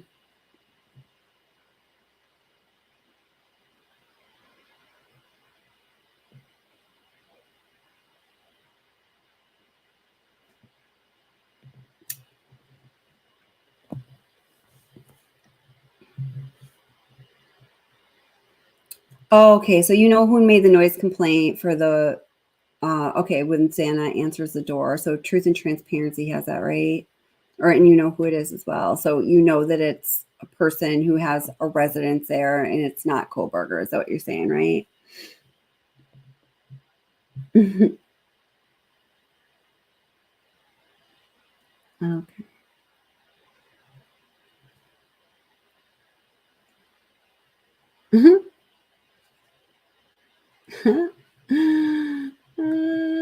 The sunset later that day, maybe Kohlberger's responsible for that. Hey man, Joseph Rapp, you never know. Like I sometimes just reduce my response to being, I guess that's like, in the realm of possibilities, isn't it? Although that is not. Well, I don't know. Someone could probably make an argument for it, right?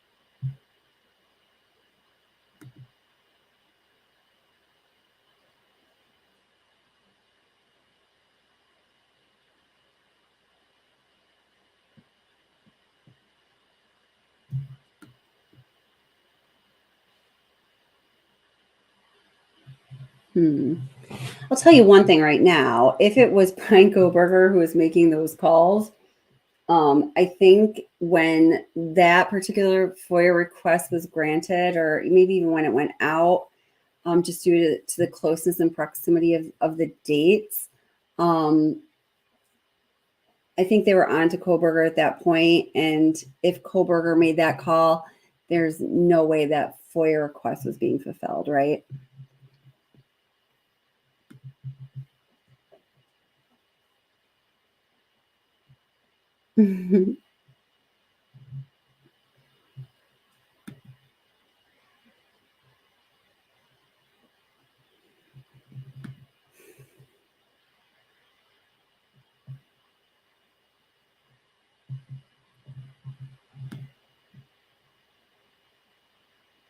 Bye, just getting by solo. I'm going to wrap up soon. Thanks for being here. Glad you were here. Did someone say dirty empanada?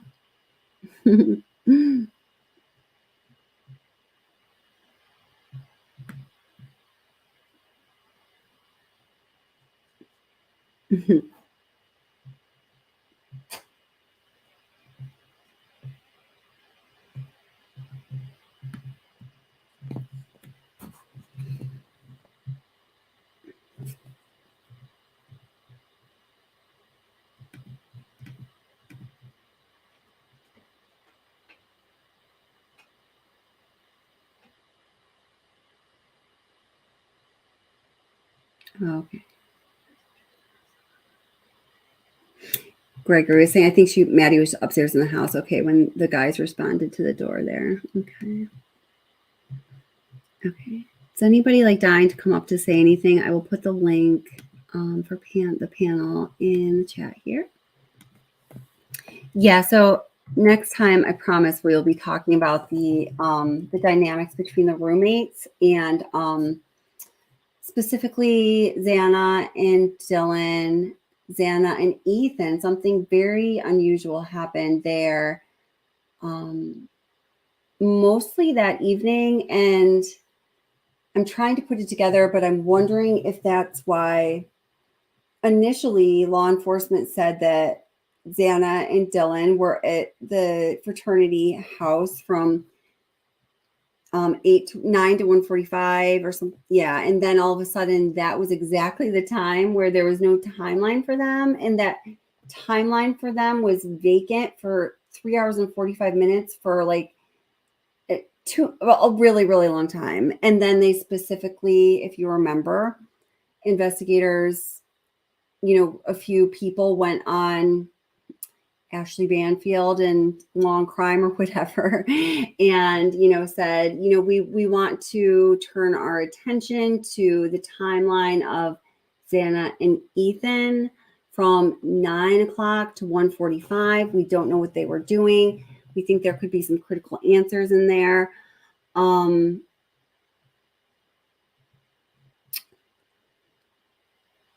I think they were aware that there were some things that occurred that were extremely unusual. And I still don't know if it's possible that those extremely unusual events are material in the actual crimes that were committed. That's a little bit of a mysterious statement without explaining any more, but there's no way I can have the mental energy to go into all that right now.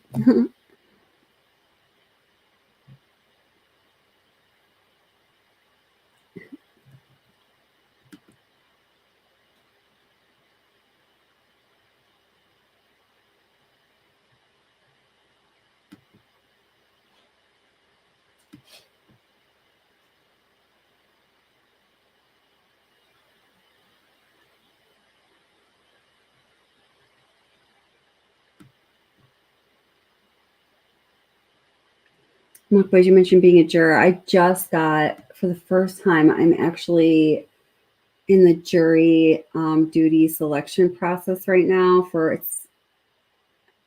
I don't want. I'll tell you guys when I'm either on the jury or not. Well, I guess I tell you after the fact.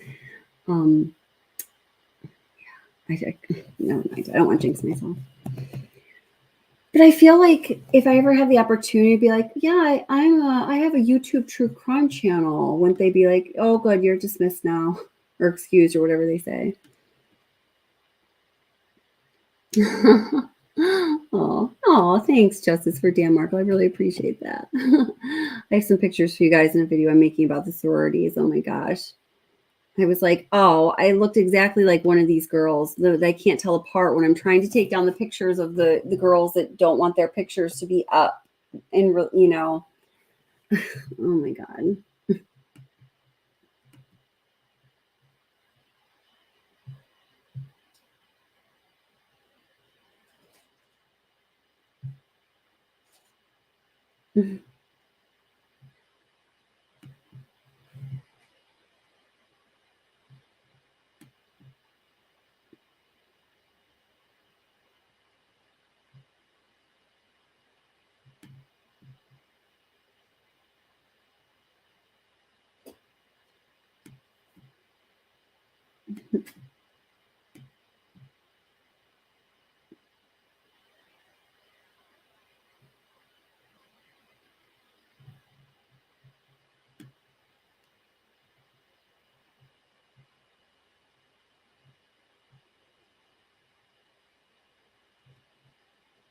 Oh, hey, no, you just reading comments. And I just saw Gregory pop up. Hey, Gregory, how are you doing?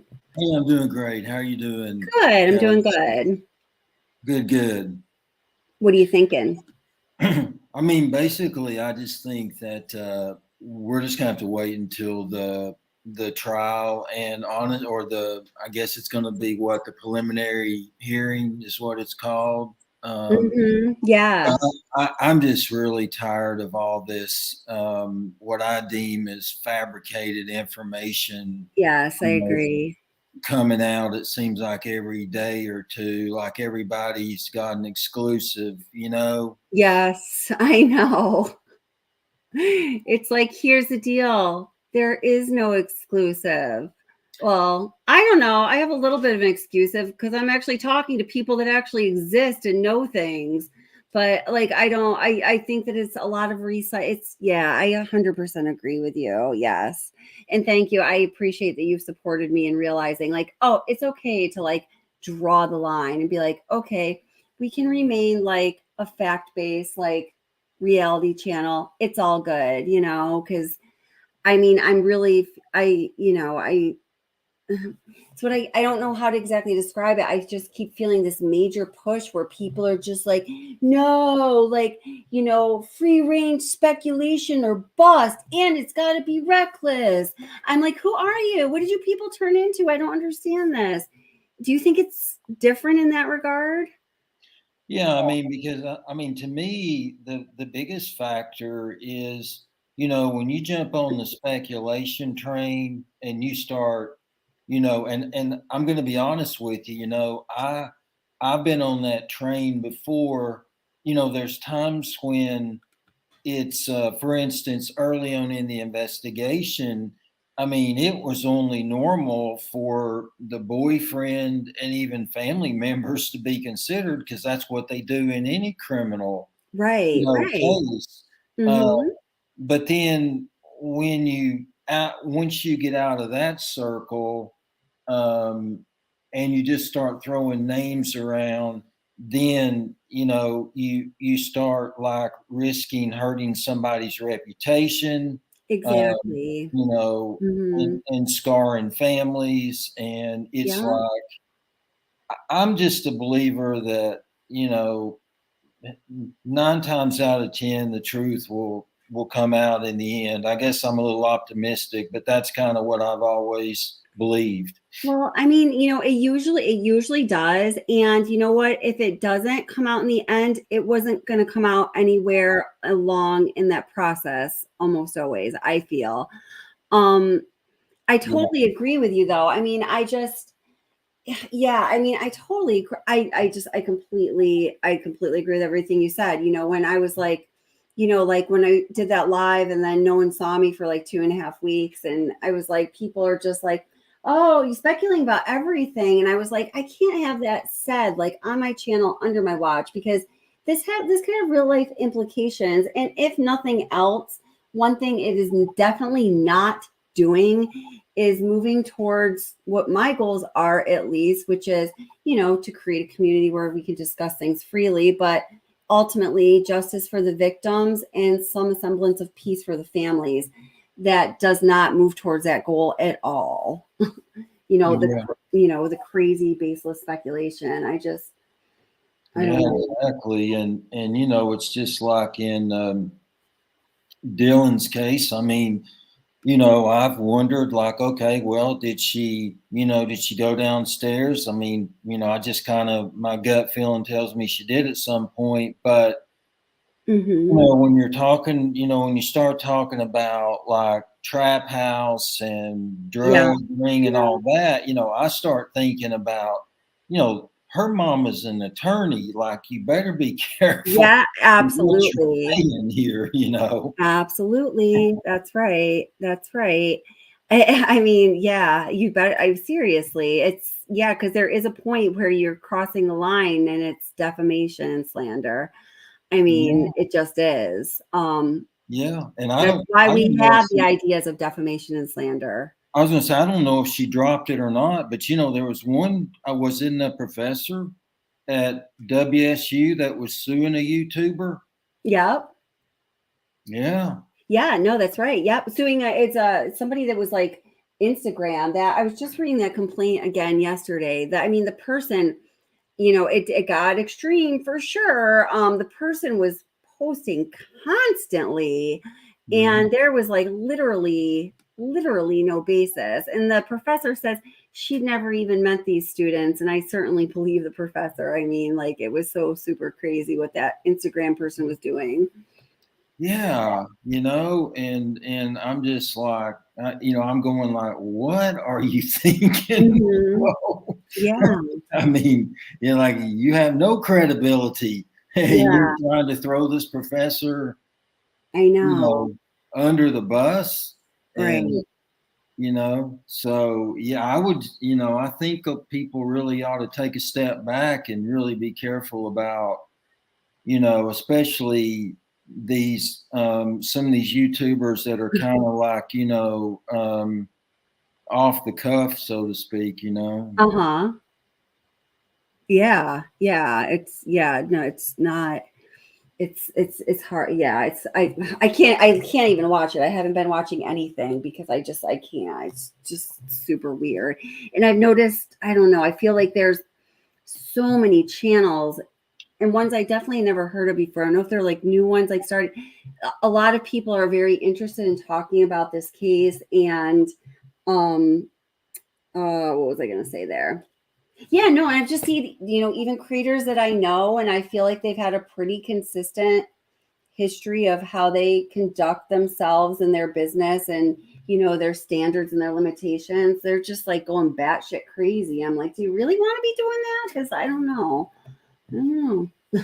And I do see where some of the creators are uncovering some interesting information. Oh, absolutely. There's definitely that going on too. Yeah. I just don't but a lot of it, it's like, yeah, it's interesting. And it's like, oh, but I don't know how it really ties to the case. Right. Right.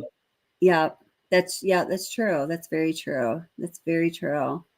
Yeah. And that's a good point because, okay, this is what I was trying to say earlier and I just couldn't get the words out. And I think some other people in chat said things that were like indicating this as well. Okay, this is exactly one of the reasons I'm being so careful. And like right now I'm tired. I'm stumbling over what I want to say as I'm reading my notes here because I want to, I like made an agreement with these people that I was going to say certain things and I want to do that. And I feel good about doing that. And I think that's fine to do. I don't want to say anything that's extra to the point where it's completely useless and it's just going to give someone or a lot of people out there something else to latch on to that's going to be like fun for tomorrow's, topic of the day to come up with yet another crazy theory. It's just like yeah. And I mean the last thing you want to do is to compromise your sources. I mean, it's one thing if you end up coming out with their name, but it's like if y'all have agreed to talk about only a certain subject matter, then right, exactly. That's it. Yeah. Yeah. So and you can be sure that they'll be watching for that. Oh yes. Yep.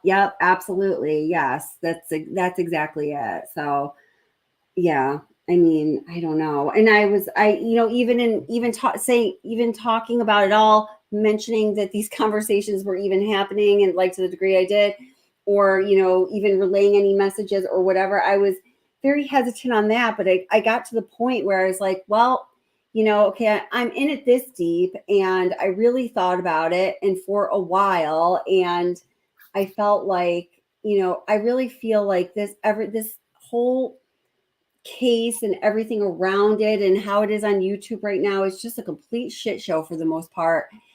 I've gotten this far into it. I've been having just issues with myself about like, this is not going how things usually go for this channel. I don't know. Am I actually being one of the destructive ones? Like, I do not want to be that. So I felt like after I molded over a lot that this was actually some good I could help do in a small way. And I felt like I needed to do that.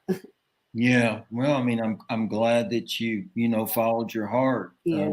Because that's obviously, the right thing to do. I see that Stevie's asking me a question about my best conspiracy. I don't have a conspiracy. I think the guy parked up behind the house.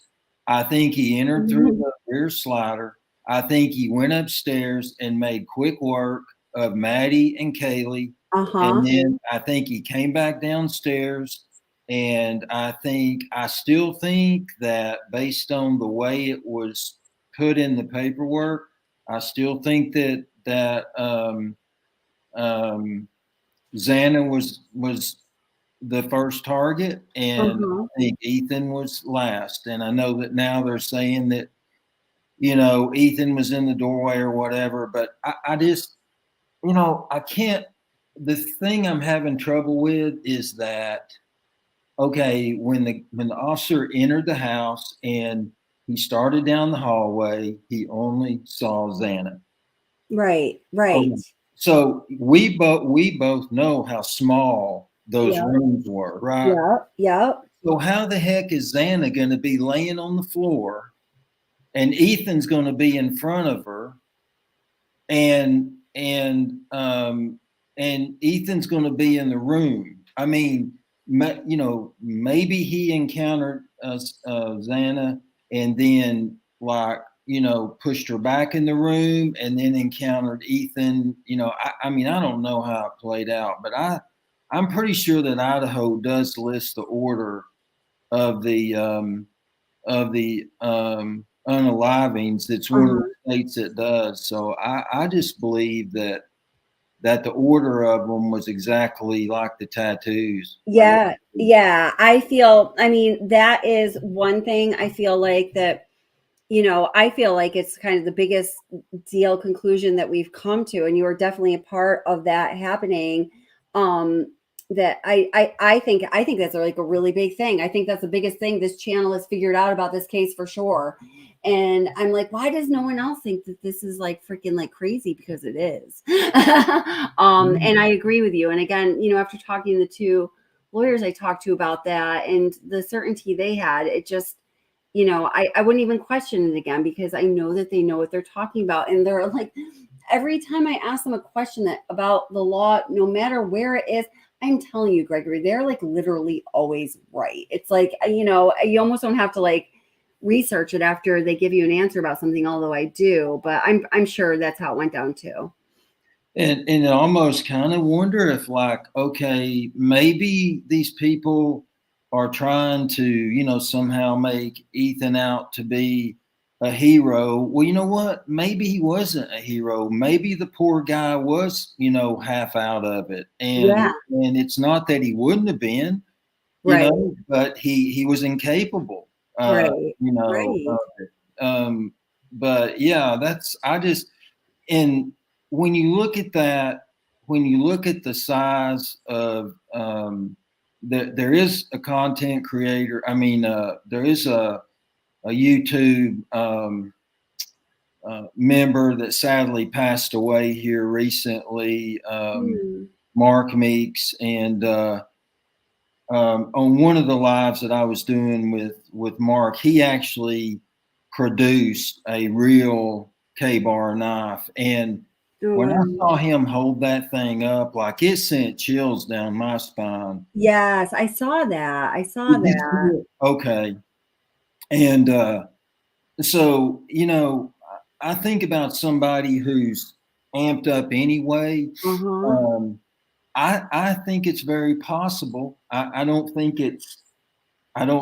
he had any time to spare, because I think that he wasn't necessarily wanting to deal with Ethan, but he had to know Ethan was there, because he cased the place out like 12 times. He had to know Ethan's bright red Jeep, and he had to know that Ethan was there that night. But I just think I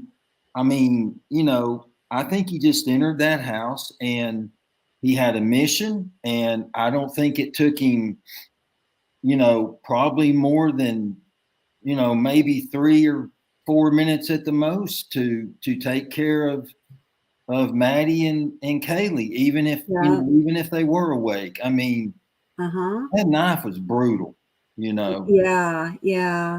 And I mean, you just one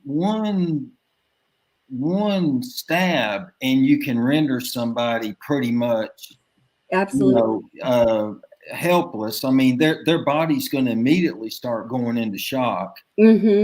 you know, Yeah. and then once that happens, I mean, there's no challenge. So, you know, but I do think that I do think he had a little bit of, you know, possibly a struggle where he lost the sheath. And I think the reason he couldn't find it was because of two reasons. One, it ended up partially under Mad. lead. Yeah. I also think that you look at the color of that sheath, and in the dark, if you've got a huge amount of you know what lost out of the body. And her sheets were pink. Oh yeah, that's right. Her sheath. So I mean, in the dark, I mean, you cannot even see it. Absolutely. Yeah, I noticed that it would blend. Yeah, I noticed that too. We have a lot of the same thoughts almost always. Yeah. And then, you know, I think he probably spent more time trying to, you know, probably, I mean, they talk about Xana having these defensive wounds. And it may be that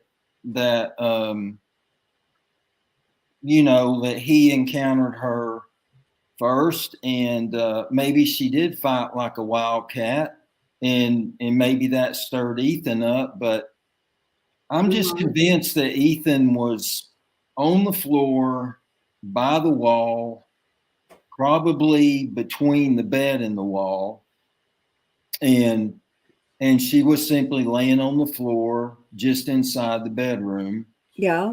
And you know, and then I just think he made a quick exit, and you know, and I think that he was really a one-man operation. I really do. I think so. Exactly. Everything you're saying. And that's what I was, you know, saying earlier when, you know, and I never got an answer from the people that were saying, oh, this narrative just doesn't make any sense. I don't believe the narrative. What's so unbelievable about the narrative? What is so unbelievable about exactly how you just laid things out? I mean, it really is. It's the most rational. It's the most logical. It's the Occam's razor explanation for sure. It aligns with the evidence. I don't understand when people say like, you know, I just can't, I don't buy this narrative. What is there not? There's nothing to buy. It's just, it is what it is.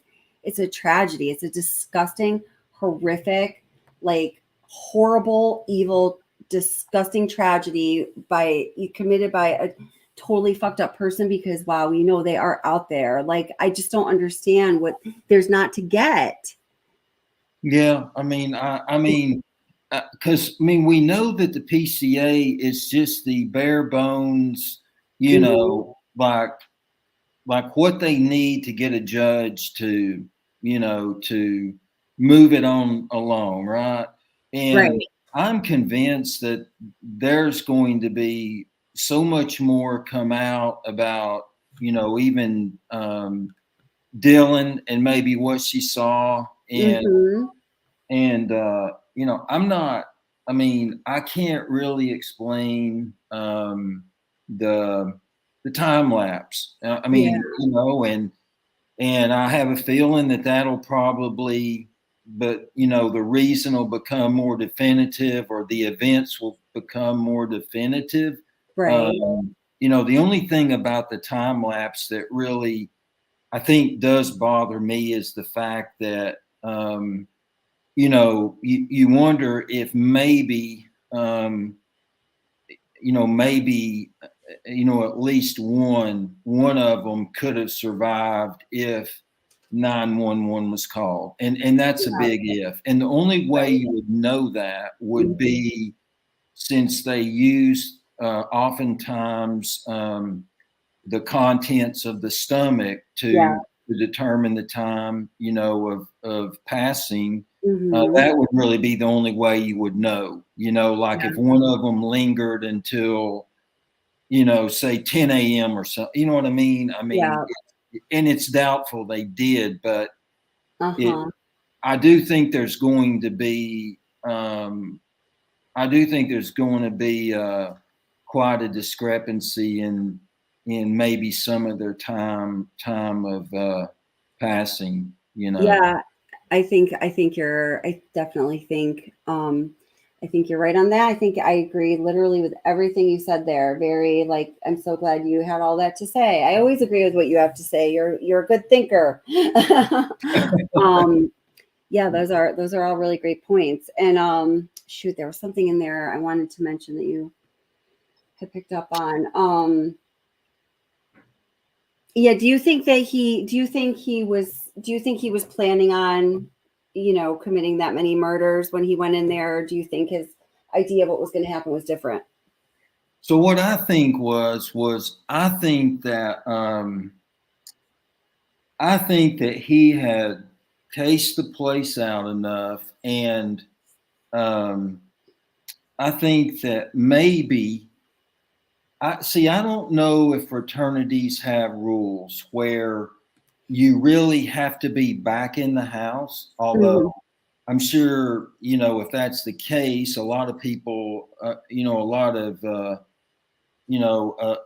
guys probably stay out, and then go back in there before, I don't know if they have any kind of a roll call or anything, but I wondered if the circling was maybe hoping that Ethan would leave because he would rather have not had to deal with him. Right. So I just kind of wondered if, that's what some of the driving around, because maybe he had, maybe he had seen Ethan leave around that time, Yeah, maybe he did. And he kept thinking, well, maybe he's going to leave, but I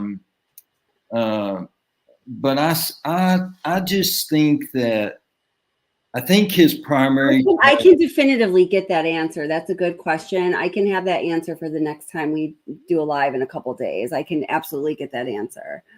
But I think that about if they have to, what the rules are like that, Yeah. I would just be curious. Yeah, we can definitely get that answer for sure. Yep. But he, he just,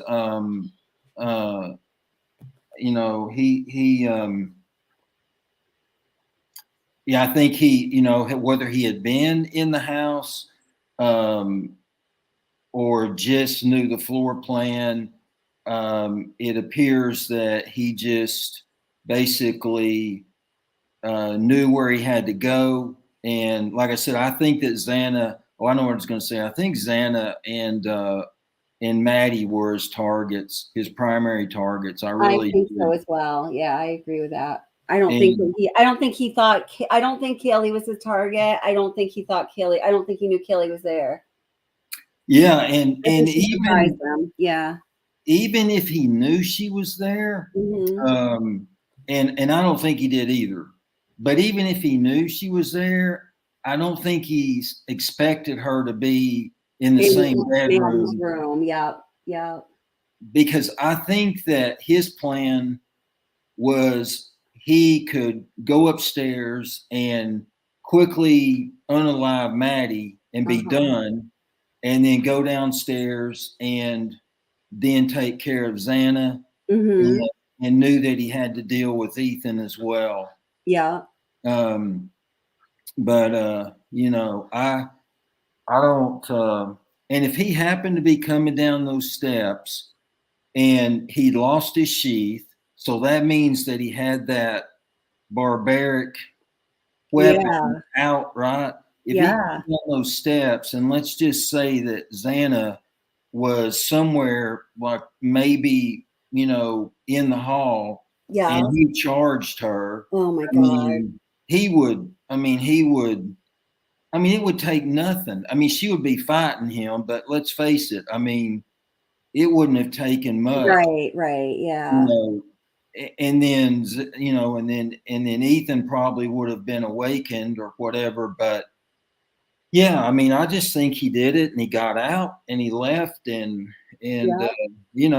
but one thing, the Murdaugh trial, I don't mean to be changing. No, that's okay. That's okay. Oh my God, that trial. Holy God.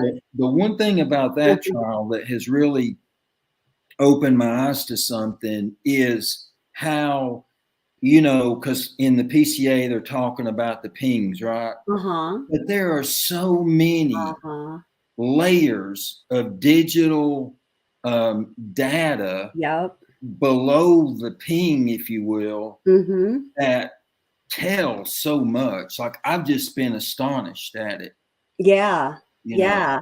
I think a lot of times when we're talking about, well, I know in like previous cases, like let's say, let's use the Watts case, for example, how ironic. A lot of there is a lot of a lot of information that was gleaned and a lot that we know because of that information, as you said, is below the ping, but a lot of times I think, in that information in the Watts case is spelled out for us in the discovery documents. I just think that we don't realize that's how it came to be information. But I think a lot of times, like in that case, there is a reason to get as accurate as possible a location on one or more persons.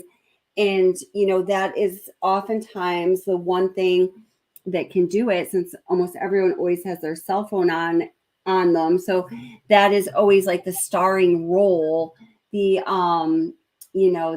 cellular data has in like a murder case. But like, yeah, you're totally right about that. It's amazing.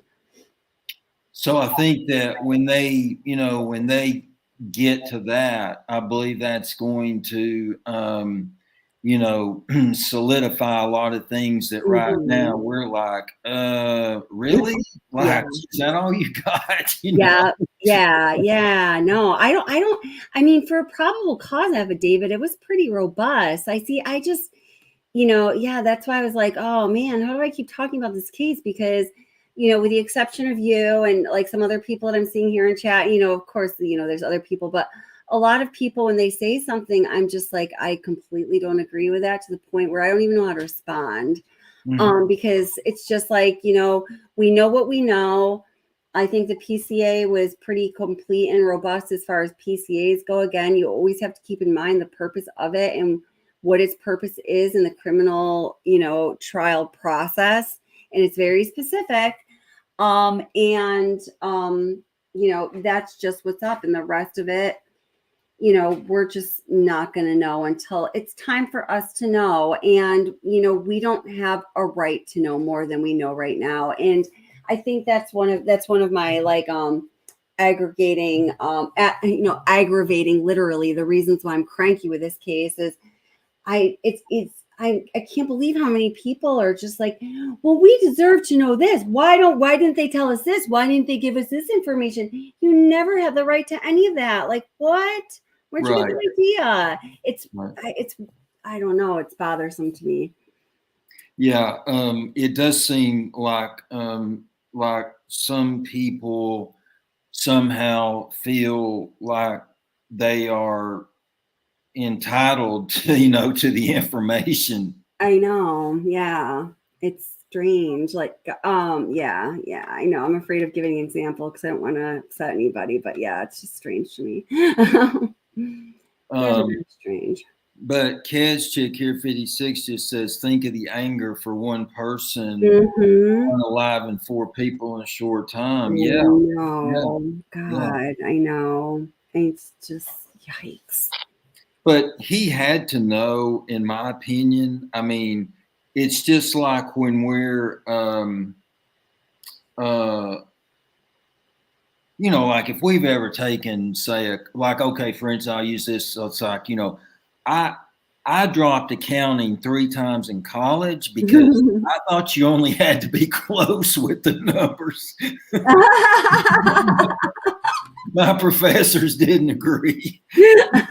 That's awesome. They're like, no, us accountants were very precise and meticulous, But anyway, I say that it's like, so we've all known when we've been like in a, say, taking a course and we're like, you know what, I'm not going to make it. Like, this, I'm not going to make it. I better drop this, before it becomes, like a permanent grade. And so in my mind, the suspect had to know that he was on his way out. I really believe that as you know, as a TA, I just believe he had a feeling, he had a gut feeling that, especially after that second meeting, where, you know, he had, what was it, an altercation, I believe was the word. Which, yeah, with another professor within the first 2 weeks. Yeah, you know, and so, I mean, I'm thinking like, you know, one altercation with a professor, and what exactly, like, they never defined what altercation was, you know. Yeah. But, you know, but then to have a second one, I just think he had to know, and I believe that just contributed to the, you know, the rage that he more or less, I believe he's carried that rage, Kelly, from childhood. Yeah. I mean, I really do. Yeah, it seems like that. I think there's definitely there's clear indicators, I think, all throughout his life. I totally agree with that. Yeah. It's just so weird. It's like, how's that even happen? Like, it seems like I don't know how. We don't know what his like, you know, true experience of life was like. But man, good Lord. No, we don't. It's ironic though how it seems like both of his sisters have turned out to be productive members of society. And you know, I thought, well, you know, maybe some of the, you know, maybe if some of the trauma, if you will, you know, like maybe even they bullied him as a kid, you know. Maybe they gave him the impression that he was never, you know, he wasn't going to amount to anything. You never know. Yeah. I don't know. There was something. I mean, God, yeah. I couldn't even begin to speculate what was wrong with that man. Somebody that's capable of doing that. And I've not seen one picture of that guy. And I've seen, I mean, I haven't seen like a bunch of pictures of him because I don't think there's a bunch of them. But the ones that I've seen, in all of them I've seen, he just has these dead eyes. That's I agree. Yeah. Okay. I agree. Yeah, I totally agree with that. He never has, like, you never see any hint of expression or evidence of like actual emotion within him. I mean, you can see that in a person's eyes, in a person's face, like if ever so slightly. Yeah, there was something yeah.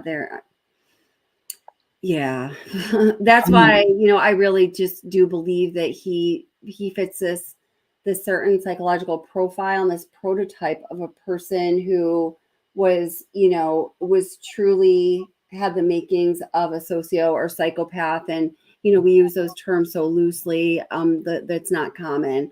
I think he had all of it, you know. Yeah, I think he did too. So when you factor all the, you know, I mean, so I don't think it would be hard at all for somebody full of that much rage to you know, be able to go in there and carry that out, especially using a barbaric weapon like that. Yeah. Oh my gosh, I know. Jeez. And yeah. Then that choice, it's hard for me to even think about that weapon. Like, how the hell did that is one of the most twisted things. How did he come to choose that as a weapon? Whatever the rest of his intentions were, I mean, like that was a choice, and that was a choice that had a foreseeable outcome, and, you know, it had certainly specific reasons for making that choice, and that is not something a normal human brain can even you can't wrap yourself around that one. No, exactly.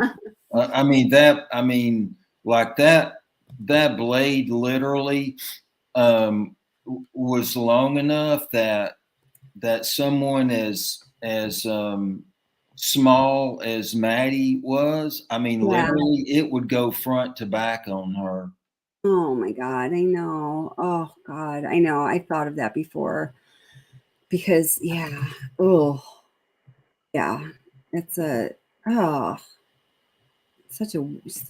yeah, that's so twisted. This is where like my brain is just like, can't go any further with this. Like for as much as I feel like I personally have believed that I've been able to understand about his like psychological composition and all of that. Like when we start talking about the weapon and all that, my brain's just like, catastrophic failure. You know, like, yeah, I just yeah. so grotesque. My gosh.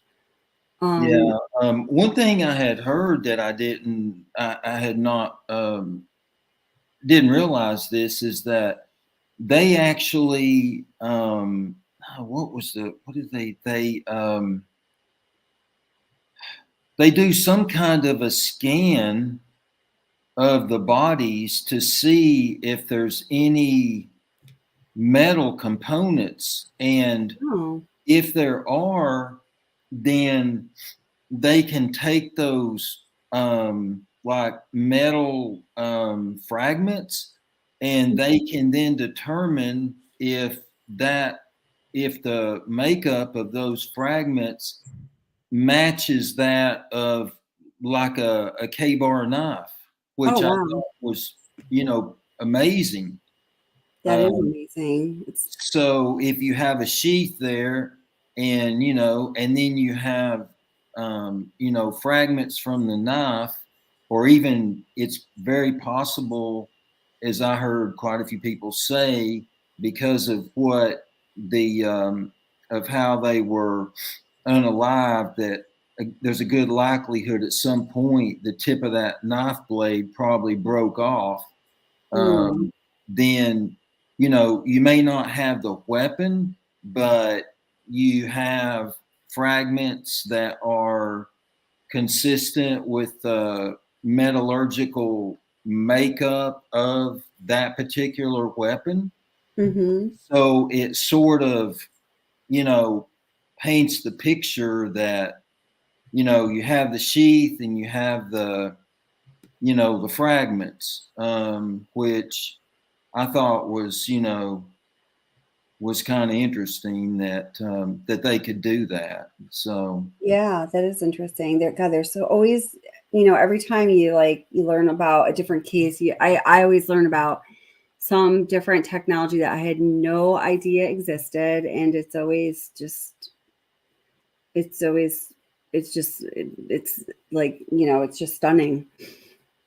Yeah. It's almost like, how do they not solve crimes? Well, and that's the thing, is when you mentioned earlier in the chat about you're just talking about crimes, and I'm like, what just blows my mind still is that with all the technology we have, and with like all the technology, and then all the cameras we have, just boggles my mind how so many like young and teenage girls just keep vanishing. Yeah, that's right. I guess it's there a lot. Yeah. The numbers are staggering. I know. It's crazy. I mean, it seems like every day when I log on to YouTube, there's a couple of channels that are devoted to, solely to like missing person. Like they're posting somebody new practically every day. And I'm just like, holy cow, like, how's this happening? Yeah. Yeah. It's pretty wild. Jeez. So, all right. Well, thank you so much for coming up. I've got to go to bed soon. It's 2:30 and I am tired, but I really appreciate everything you had to say. I always really like hearing what you have to say, because it's always very insightful and makes a lot of sense. And that is where we want to be. Thank you, Kelly. You have a great rest of your day. Thank you. You too. Take care. Oh my goodness. Well, I always love hearing from Gregory. Very enlightening. Let's see. I'm just checking out anything you may have said. Guys, send and comments here.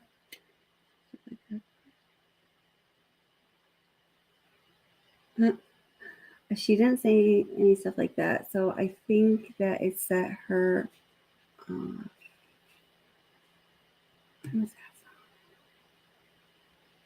Oh, plunder. I said plunder. She didn't say anything like that, so I think it set her off. I can't even remember what you asked if I'd seen. Oh my gosh, that's how tired I am. My goodness. It's really bad. My brain's having a catastrophic failure. Let's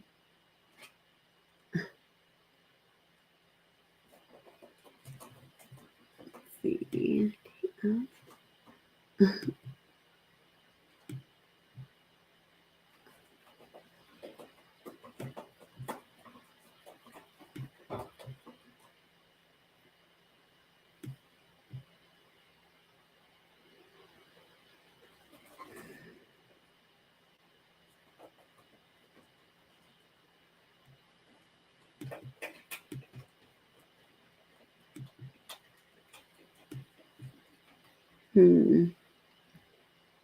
Let's see. Oh yeah, and that's why Autumn explained why Plunder had taken down a lot of her videos.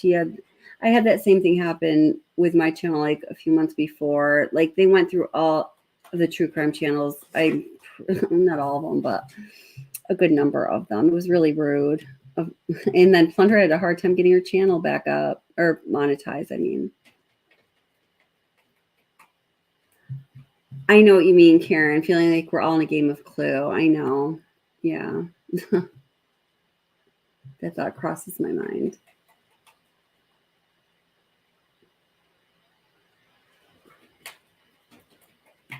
I feel bad for his family, too. They seem like decent people. Oh, my gosh.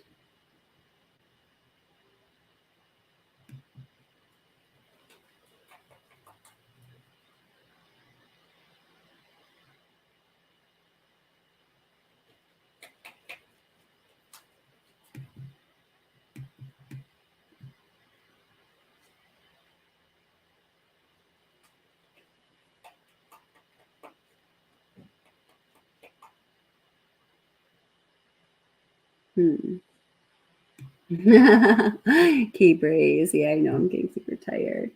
All right, guys. Well, thank you guys so much for being here. Oh, hey, Hoti Winner. How are you? I haven't seen you in a while. It's great to see you, my friend.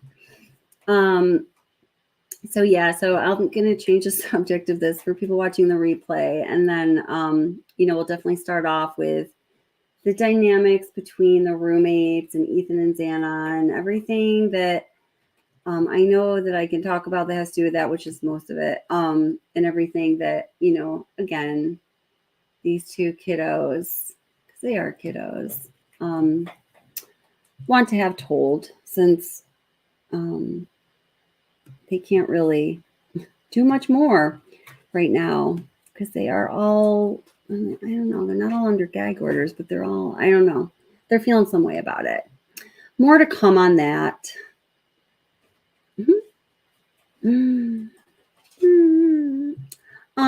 No, those aren't my rules, Lauren. Those are YouTube rules.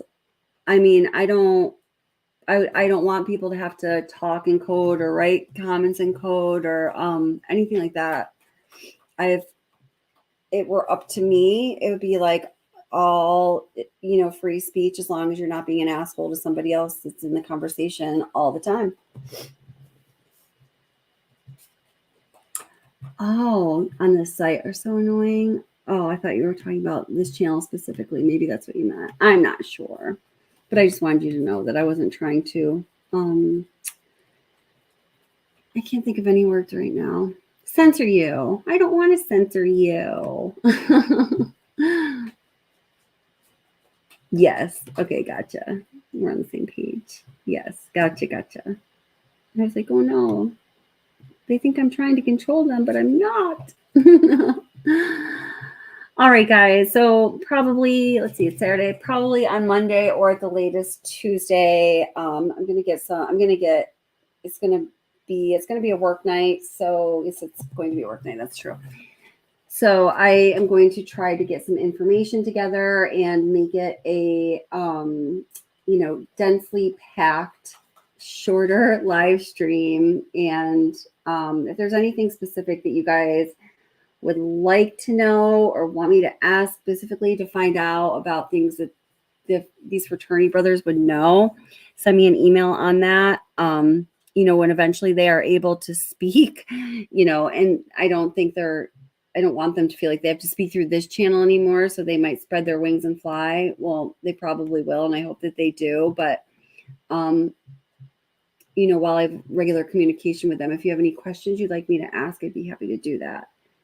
And they mentioned they're okay with that too. Oh, hi, Mrs. B. How are you? Nice to see ya.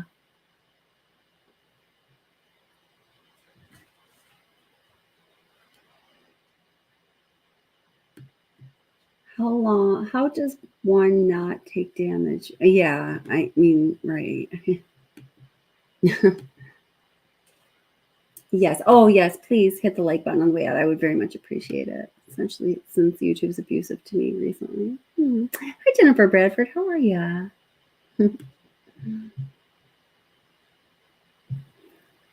All right, guys. Everyone take care. Please be safe. And guys, seriously, though, tomorrow, go Eagles. Fly, Eagles, fly. I want to sing you the fight song, but I'm too tired. So maybe next time, depending on if they win or not.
I'm so sorry, but y'all that are thinking that the Eagles are not going to win or like trying to tell me otherwise, you all are crazy and you are not welcome back on Monday night or Tuesday night. Actually, no, come back because after they win the Super Bowl, I'm going to have some things to say. All right, guys, have a good night. Be safe.